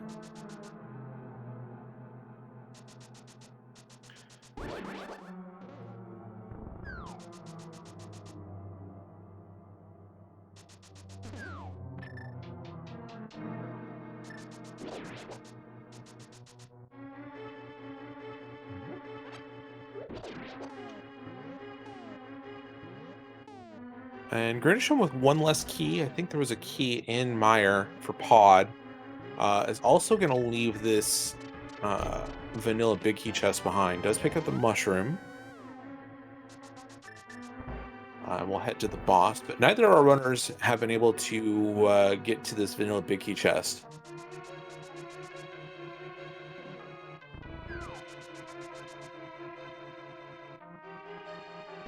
Skunkner skipped out on left side and is heading directly for Ice Palace, so this will end up being all right for him.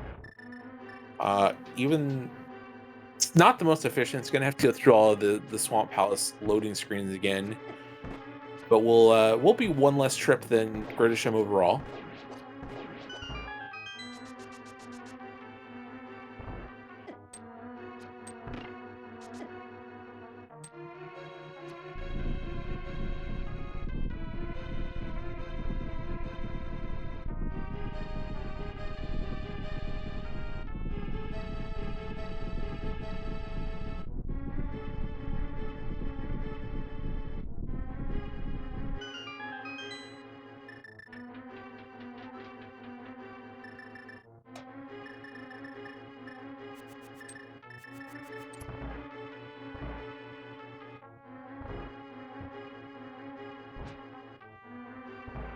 Skunkner heading into ice will get that hook shot eventually. Gridasham having some problems with Turtle Room.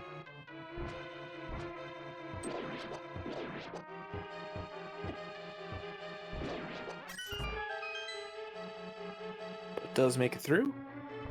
And is on his way to Helmstar King.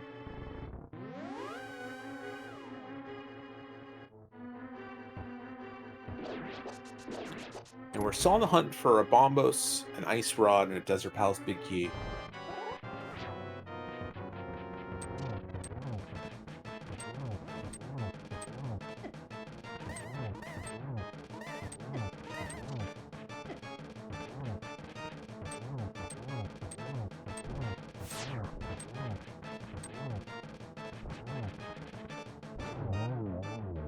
And just like that, Helmstar King down for Gridasham.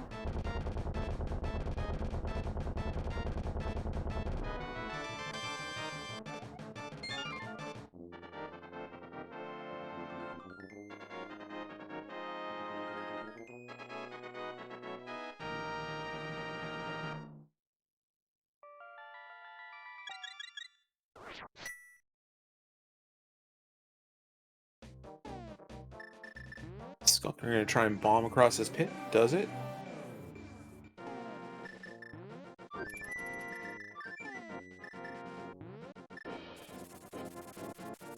And is going to bomb across this pit too. Interesting.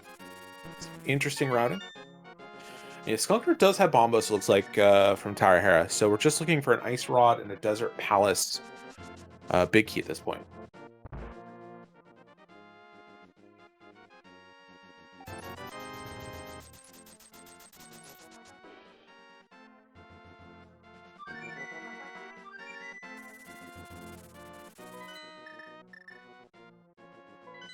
Gridasham is going to head to Hera, so we'll get that Bombos. At this point, you got to think Ice Rod's probably in Turtle Rock. We've seen so much of this game so far.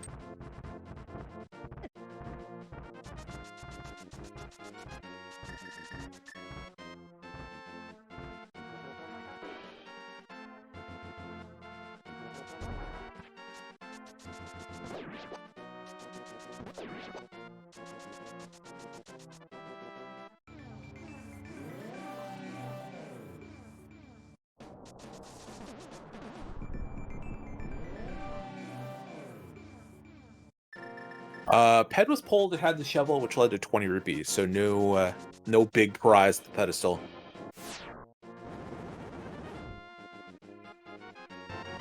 That is a small key to Ganon's tower. Not a big deal. We know at this point there's going to be nothing at Ganon's tower we're looking for. It's just going to be a race up to the top once we get to that point.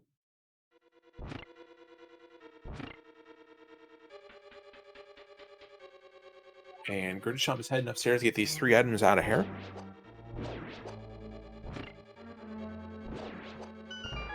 Skunkner did get his hook shot and is heading on to Cold Stare.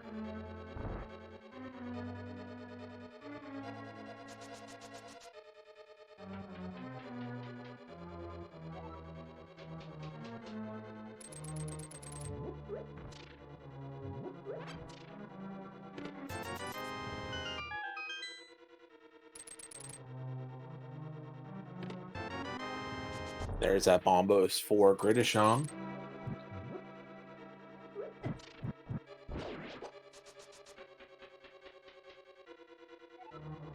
Skunkner has spent a lot more time in this dungeon due to not having that Cane of Samaria than Gridasham did. Does get that Turrock big key finally.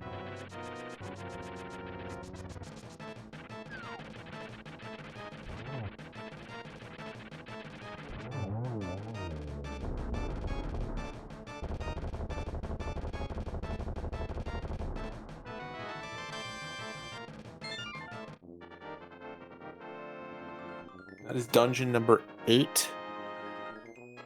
9 if you count Agnum's Tower for Gridasham. To 6 and 7 coming up for Skunkner.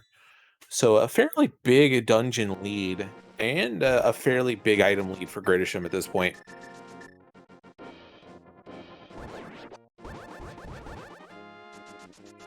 Skunkner will take this hook shot and hopefully head back to Swamp, get that Samaria, and then have to head into Mire. But Gridasham is going directly to Turtle Rock.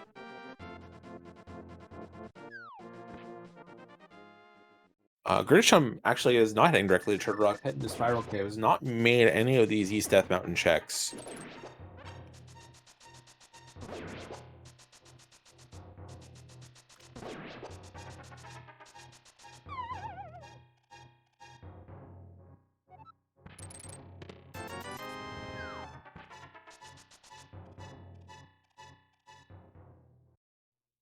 In terms of keys at lock locations, we found our Skullwood's big. We've already checked the big chest there. Thieves Town Small will unlock 1 item. Ice House Big will unlock 1 item. And then that's it. Turtle Rock Small number 4 will unlock Lava Chest.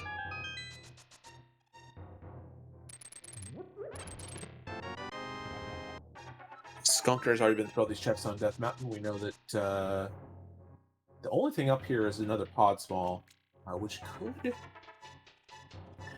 That is an item that is either unlock location for Gridasham. Did manage to save that key from hammer jumping, so can get that vanilla big key location in Pod. Be a big ass to head to that location though.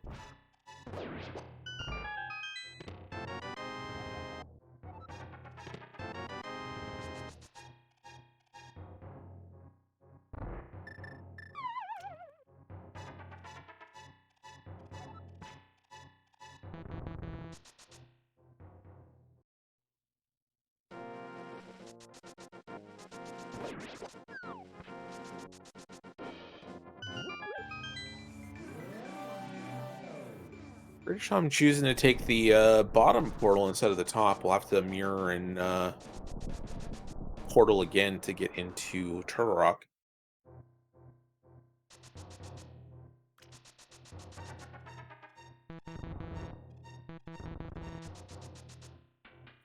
But all in all, this is going to be a much more efficient trip for Gridasham, getting everything they could in Death Mountain in one trip here. Skunkner did end up checking the east side of Death Mountain, but was not able to get into Turtle Rock at that point. And also, I believe, dipped for the basement item as a single check, too. To our first look at the rest of Hookshot Cave.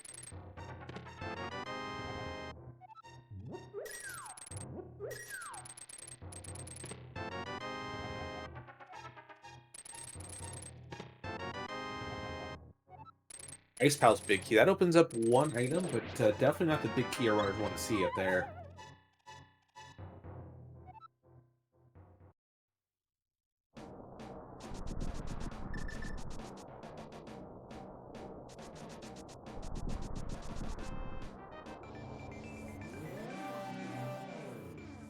Meanwhile, Skunkner has continued to skip the left side of Swamp in that Canis Maria. I have to imagine he's going to hop back in after beating Swamp.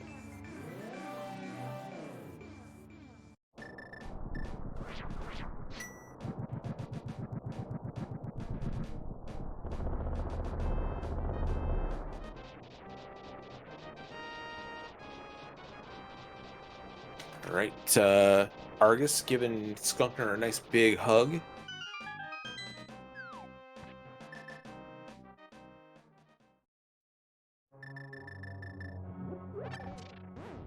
And into Turtle Rock for Gridasham. A ton of items available here. With 3 small keys, can check 10 of these 12 locations easily. Might have to make a decision about lava chest at some point. There's our last pod small, so that puts that big key chest into logic. That ice rod can now be there too.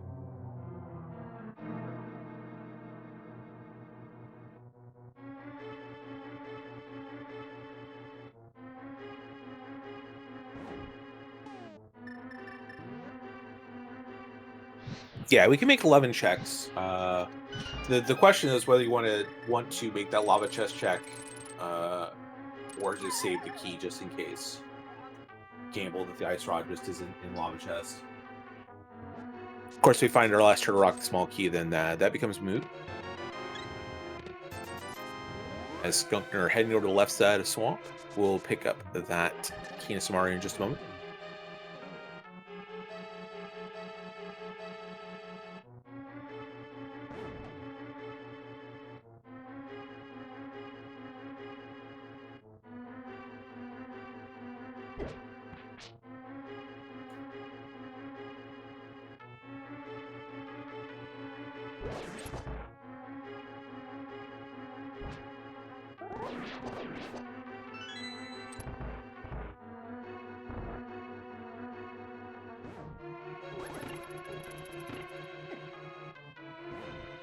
Oh, that chain chomp giving Gridasham a nice big hug too. Couple of them.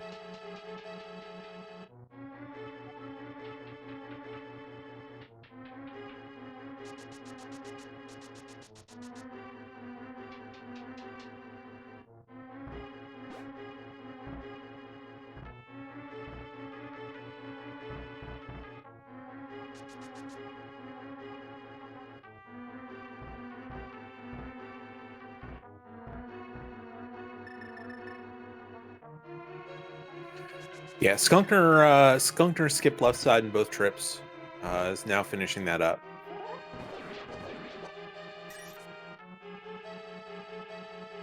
And Gridasham is going to skip lava chest for now, which totally makes sense.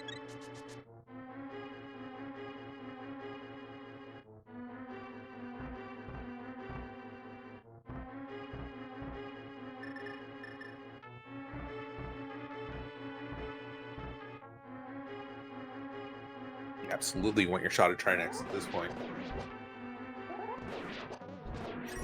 One of these big things about all dungeons are key sanity seeds, especially in all dungeons, is that if you get a chance of beating a dungeon, you're going to want to take it. That's why these runners both decided to clear out Thieves Town, even though they didn't have the small key. No reason not to get that boss off the table. Gridasham checking the big chest first before mirroring. With 2 items left, I probably would have just checked Mimic Cave. There's probably no way to avoid it at this point. And Skunkner finding that Canis Maria finally is going to head into my Misery Mire and finish this dungeon off. Still has a big chest to look at. Did decide to skip it on his first trip.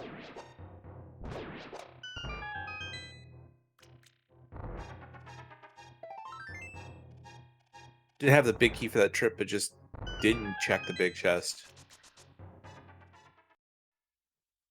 And that actually makes routing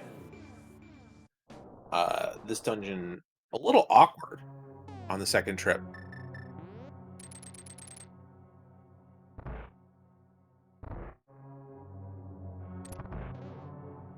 Oh no. Skunkner falling in is gonna have to reset and try again.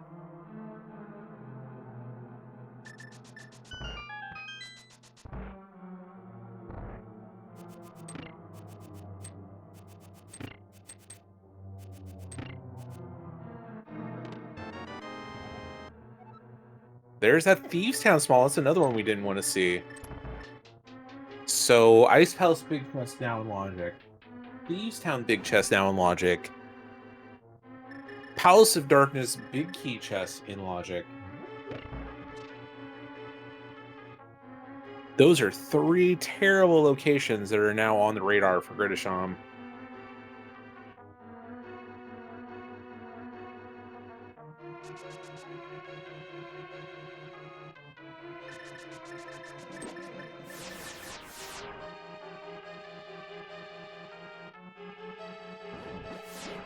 Maybe it'll all be moot here. We'll take a look at the laser bridge. Just 3 bombs in our first check. The last Turtle Rock small key, so that puts Lava Chest into Logic. Another terrible location at this point. And the last Misery Mire small, so nothing. And Gridasham's going to take a Death Warp and head back to Lava Chest.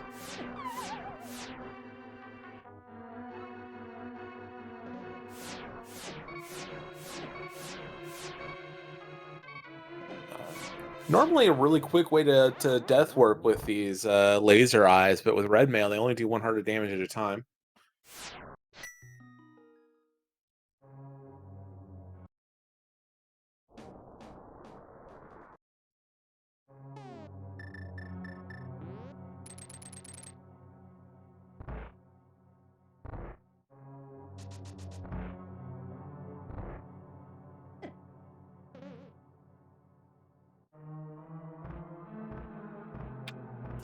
Yeah, could have mirrored, would have been faster. Probably just the adrenaline of the moment.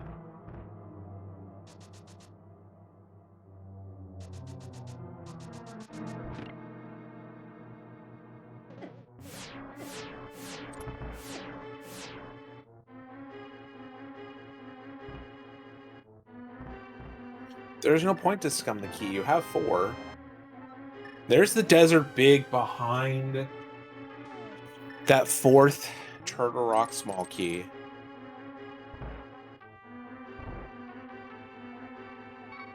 And yeah, you can't portal save because you already killed Aghanim. A death in the Dark World will take you to Aghanim's tower, and not to the Light World.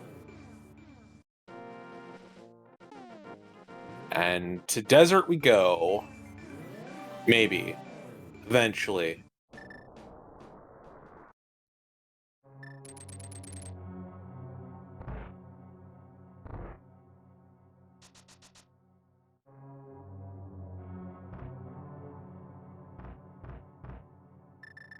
I guess with the book you can portal save and do Desert. It's just gonna cost you a ton of bombs. It's 8 bombs to kill yourself. Get down to 1. You get down to 1 heart before you leave Laser Bridge. I guess it's fine.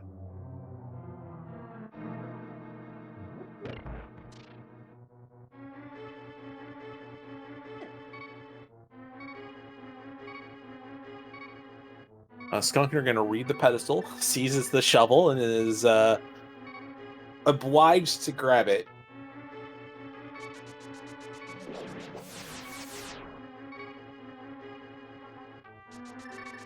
So at this point, Gridasham is a 1. Oh, yeah, you don't need to die at all. Use Mirror and Flee to Desert and save your portal that way. That makes a lot more sense than what I'm talking about. Gridasham is one Turtle Rock ahead of Skunkner. Hasn't beaten Trinex yet, but has cleared out the entire thing.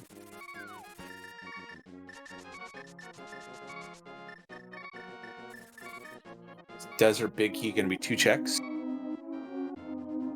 Big Chest and then the boss. Which also opens up Pyramid Fairy for 2 more checks.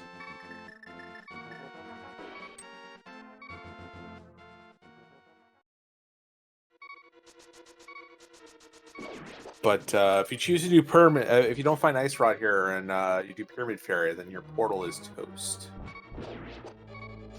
But I think this is the only location that Ice Rod can be. You can save that portal at this point.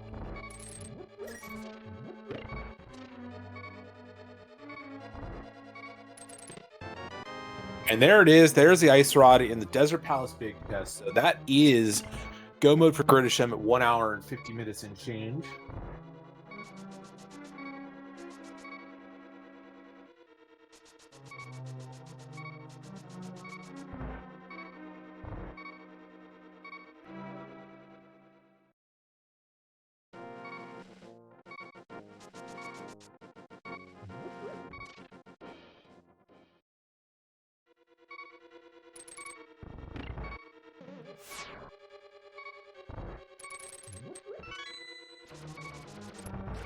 At this point, it's this race is in Gridasham's hands. Just has to execute from here to the finish.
No magic, gonna have to do this with the gold sword. Not a terrible fight with the gold sword.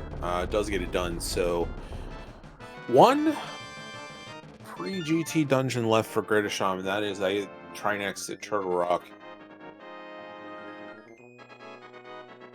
Meanwhile, Skunkner gonna head into Turtle Rock now. It's gonna find all of these fetch quests. And unfortunately for him, we know that only one of these fetch quests matters. That is that Desert Palace Big Key.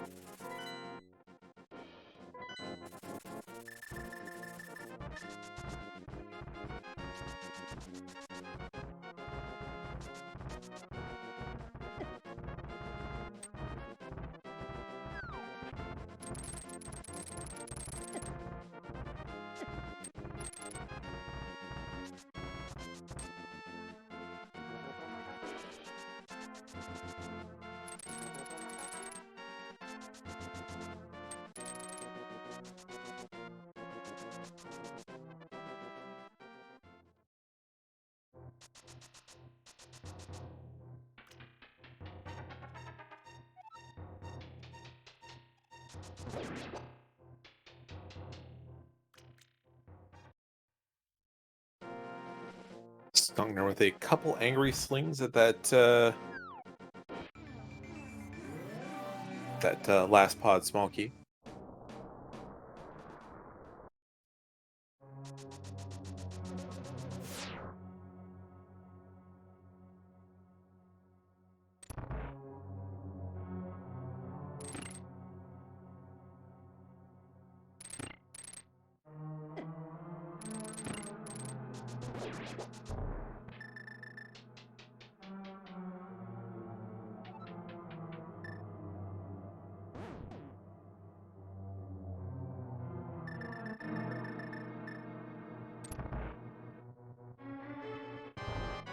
And into Trinex's lair we go for Gridasham.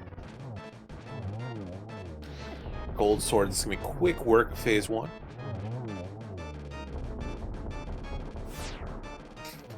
Doesn't quite get the 0 cycle.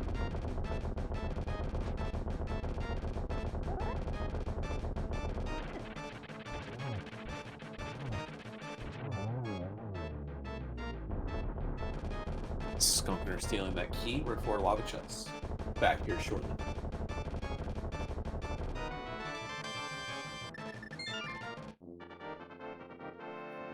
And that is 10 dungeons plus Agham's Tower done for Gridasham. So on to Ganon's Tower would go. Got a ton of small keys. We've got big key. We're just gonna climb. No big key guessing game and key sanity modes.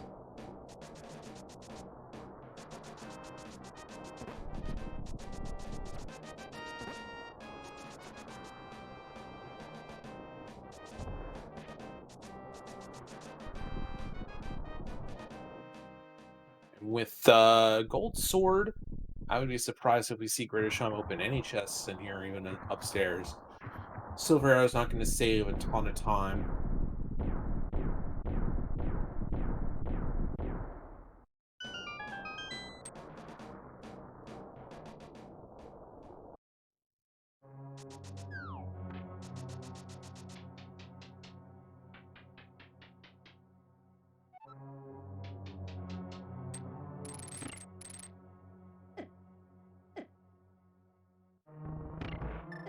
Plenty of health, just going to tank through the spike room.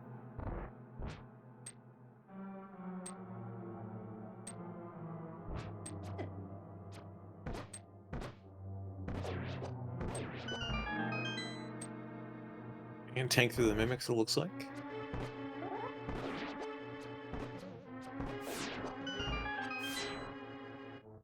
One thing I love about Key Sanity is getting to hear the pendant music a lot more often than you do in the regular game.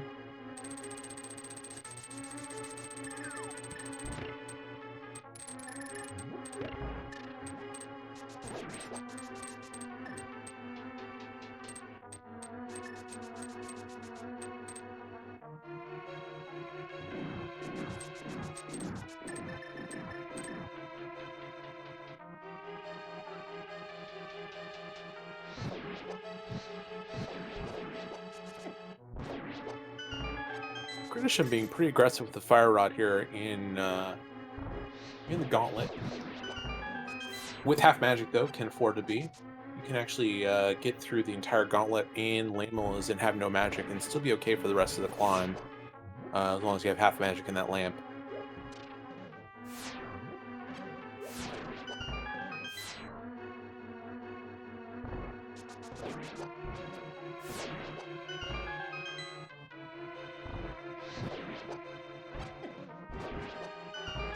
Skunkner taking the safety door right now is going to head to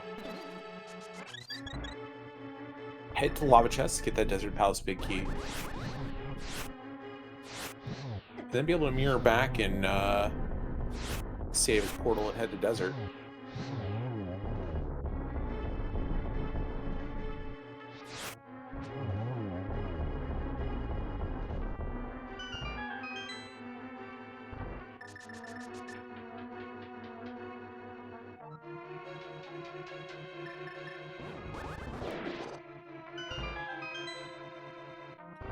Gridasham through the gauntlet through Lamels 2. Most of the tough stuff here in Ganon's Tower is now gone and past. Still one Helmosaur film room that more annoying than difficult.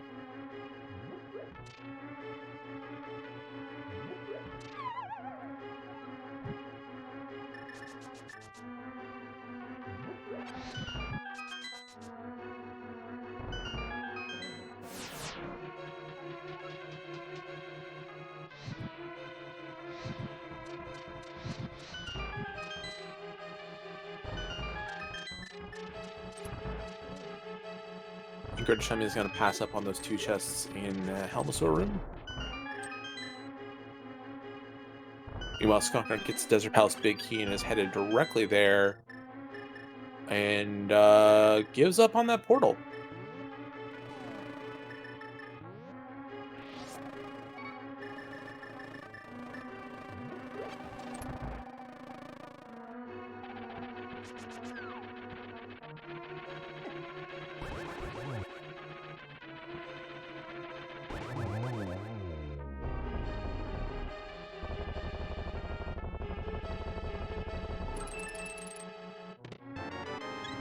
Heals open one chest, gets a heart container, and on our way to Agnum 2. There's the ice rod for Skunkner. Skunkner in go mode a little less than 10 minutes later.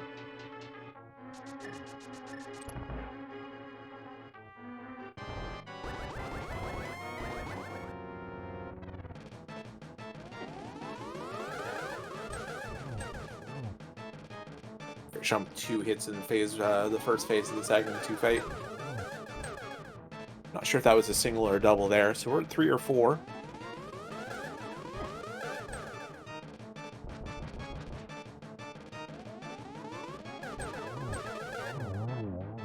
Was 4, we get 2 more, that's 6. So 2202. Gridasham is through Agnum 2 and has 1 fight left against Ganon.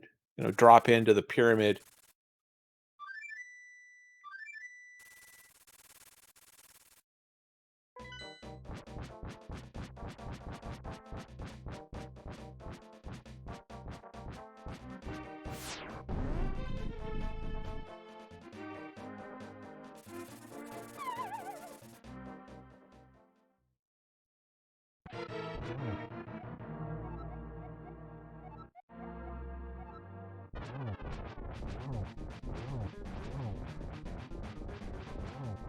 Six slashes for phase 1, 6 slashes for phase 2. Should be easy going. Gridasham choosing to use this cape. Not sure if Gridasham has another potion in inventory.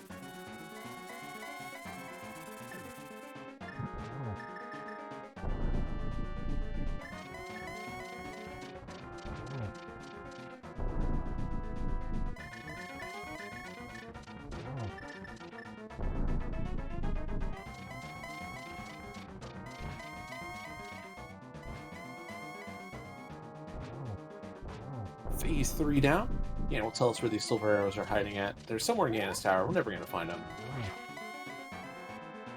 And that is a missed torch glitch for Gridasham.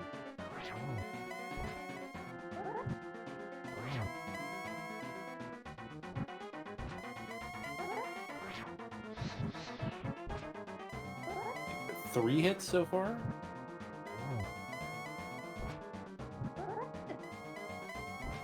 Four now. And that's a fall, so nerves getting to Gridasham here in this Ganon fight.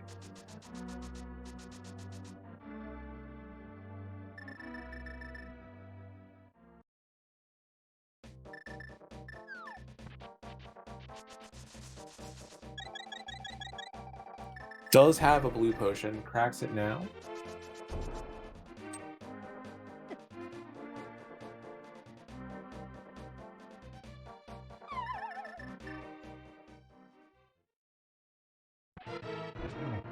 And second verse, same as the first for Ganon.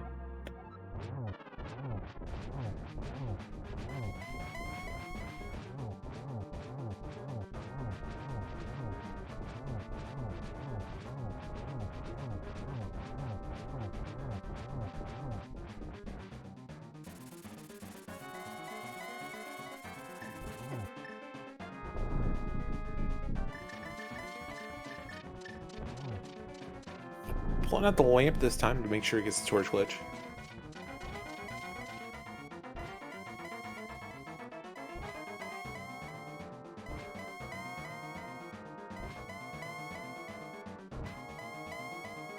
And again, with a little more teleport happy RNG in the second fight than the first. The RNG between our two runners, that's the same for each fight, but once you fall or die to Ganon, there's a new batch of RNG.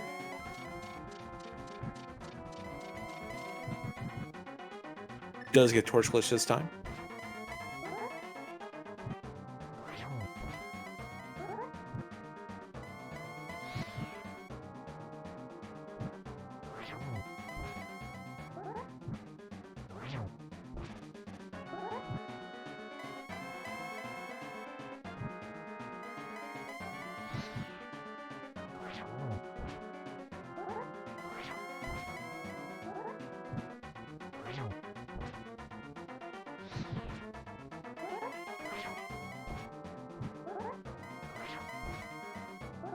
Gridasham's still having some problems with this Ganon fight, but should be mostly in the clear at this point.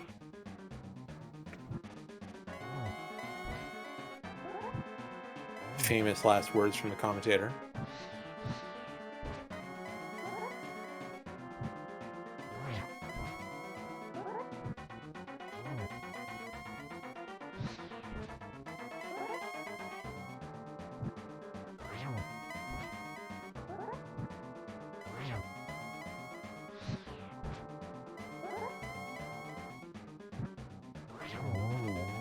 There it is. One more bridge to cross. Get those GGs ready in chat.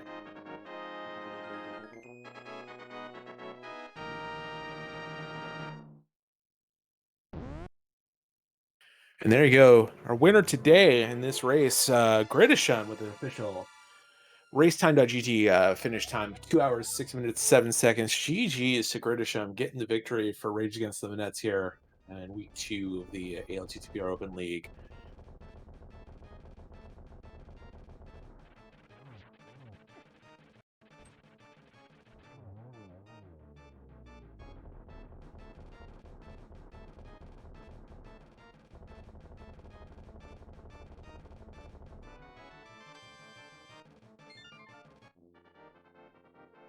Meanwhile, Skunkner getting Trinex done. We'll see if we can get Gridasham into the booth here for some words about this seat.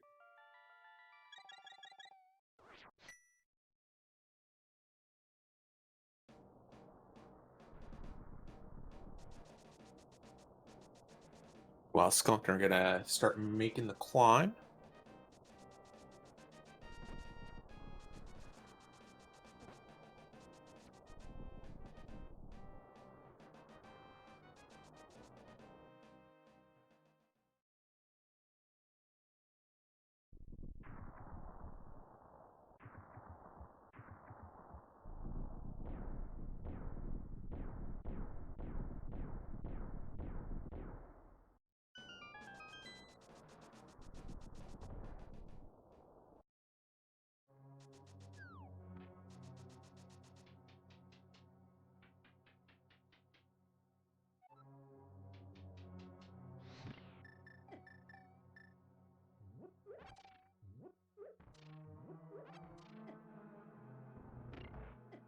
And Skunkner with a ton of health is just going to tank up this room as well.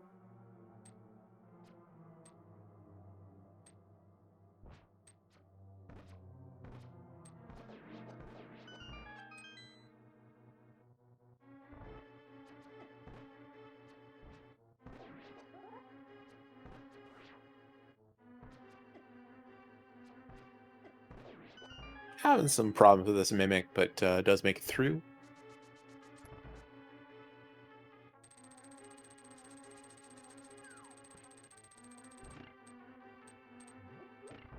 And we are finally joined here by Gridasham. Congratulations on this race. GG's. Thank you.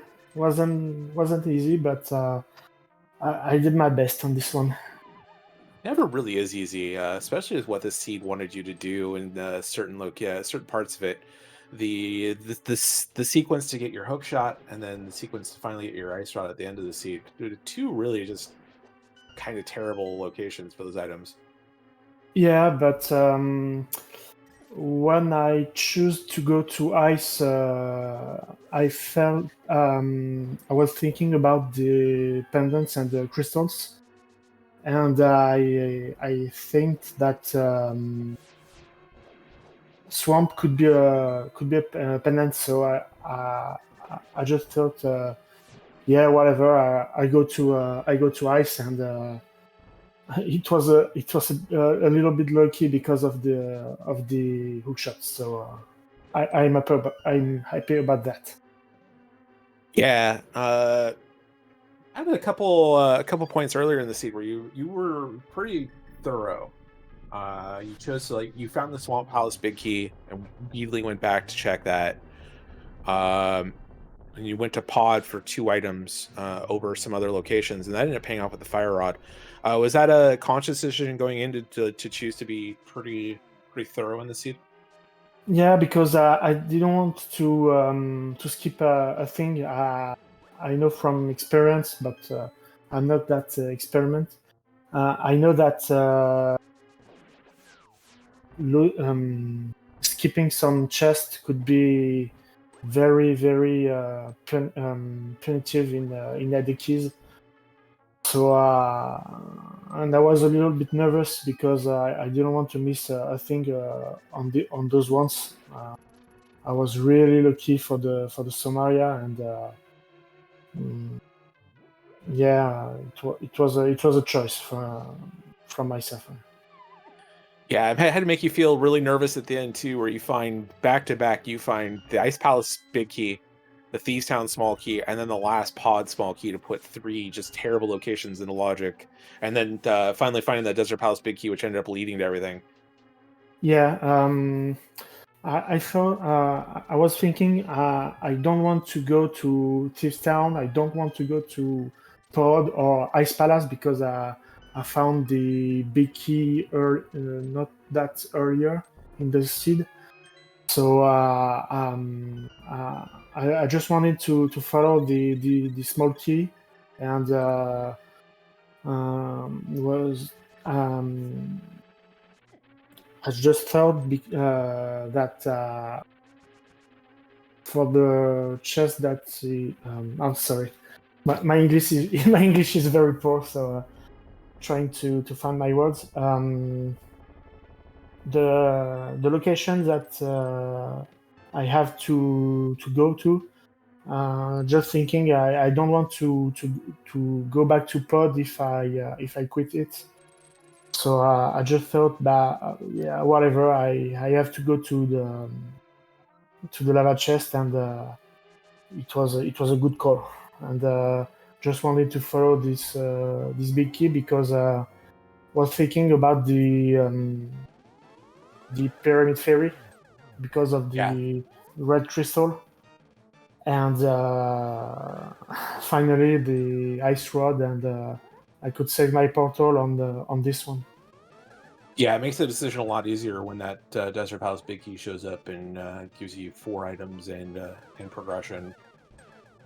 Uh, yeah, this the big decision in this race, and we're almost we got Skunker beating him 2 on stream here. We'll get him in after his Ganon fight, but uh, yeah, that early dip into swamp to get that Samaria. Samaria kind of evaded Skunkner for a long time in the seed. Yeah. Okay. I didn't know that.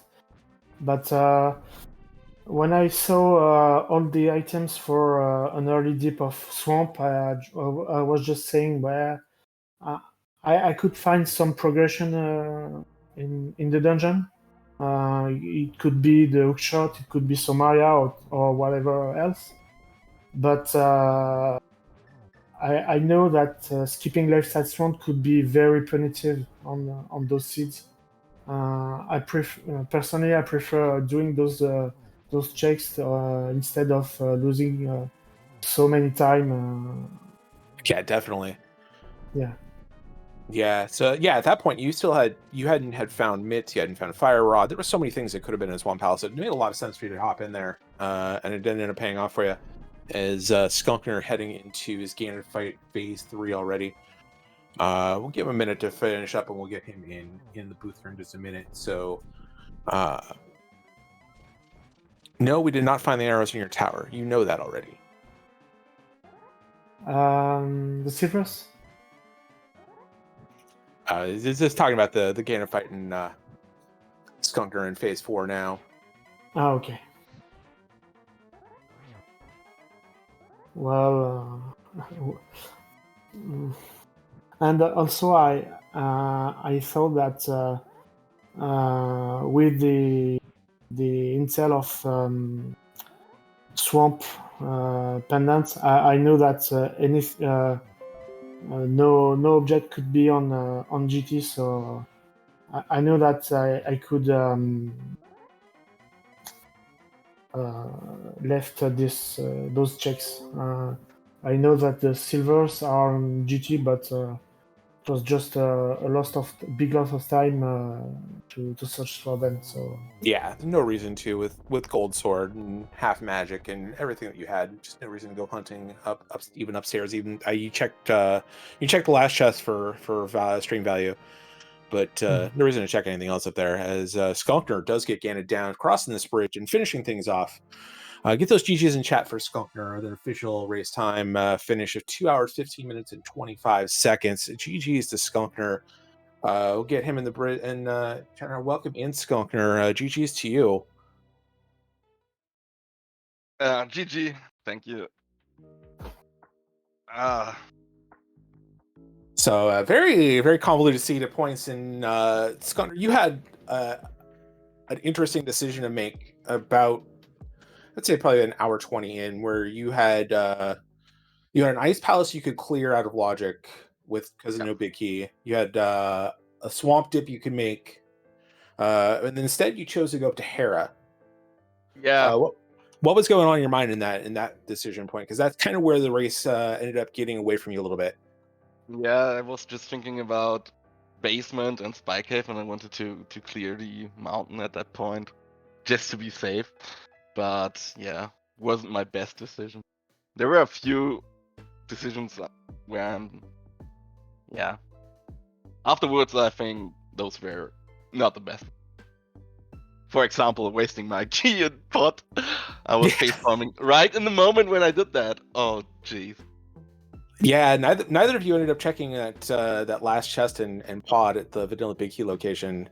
Gridasham, you just never went back once you found an extra pod key to check there. And Skunkner, yeah, you burned the key on Dark Maze door. Yeah, it was so stupid. I wanted to do the Hammer Yump again, but I don't know what went to my head. It was so stupid. I was immediately facepalming. Yeah, it was very interesting because you had checked all of Death Mountain side. You'd found that Ice Big Key at some point, but on Gridasham's side, he checked and immediately found that, like, in the span of a minute, Ice Palace Big Key, Thieves Town Small Key, Last Pod Small Key. Yeah. And at that point, we still don't know where the ice rod's at. It could be anywhere, and those are like 3 terrible keys to find right back. Yeah, I think Thieves Town Small Key was in Turtle Rock. Yeah, the Thieves Town Small and the Last Pod Small were both in Turtle Rock. Yeah, so it was the same for me, but I guess I was late to the party. It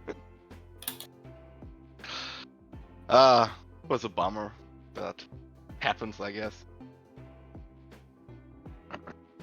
Yeah, well played by you, even in defeat. Do you have your second race scheduled for this? Who's gonna be playing for it? It's on Friday, and it's Friday at versus Koval. Yeah. Friday 6 p.m. CEST. So I think it's like 10 a.m. EDT. 6 p.m. CST is gonna be 1 p.m. Eastern, 10 a.m. Pacific. Okay. Yeah. So yeah, game 2 in the set will be Friday at 1 p.m. Eastern for you, and hopefully we get another good race just like we got today. Yeah, and I have to apologize for my climb in Ganon Tower. I did already see that I lost, and I was tilted. It was the worst climb of my life. So sorry for you guys watching that. It's all right. Doesn't matter. Well, you'll have another chance next week to get back at it. Yeah. Gridasham, Skunkner, any final thoughts about this seed or what we did? No, it was a weird seed. I think it was a really weird seed. Many triple dips which were mandatory. So yeah, I didn't feel right any time in the seed. I think Gridasham, it was the same for you, I guess. The beginning of the seed was kind of weird because of the Agacid. You have to do a game for the hammer, and just before that mirror, who gives you the flippers and the Eastern big for the hammer. Wasn't easy, but I felt lucky in my routing because of the decision that I made. But it was not happy seed for both of us because of the Somalia and the hookshot. I liked playing it, but was not an easy one. Yeah, I'd sign that. Yeah, it definitely looked like a head scratcher a lot of times for you. Thanks again to both of you. Thank you for the restream.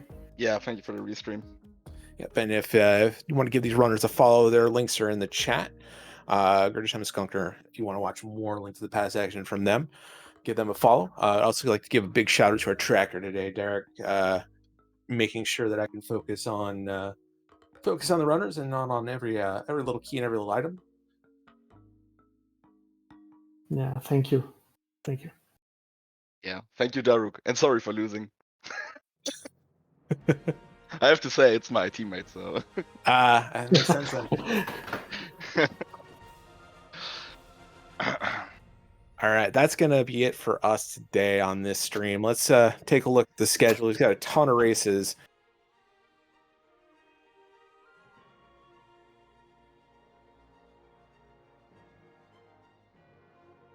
On the open side. You want to get in right now. It doesn't look like we have anything going on the open side. Let's take a look at the invitational side. Right now we're catching the end of Dragon Strike versus Nobly and Team Hime versus Noble Foxes. That's on Speed Gaming 4. And then a couple more races tonight on the Speed Gaming Network. One at 6:40 p.m. and then Speed Gaming and Speed Gaming 2 both having races at 9:10 p.m. So check those out.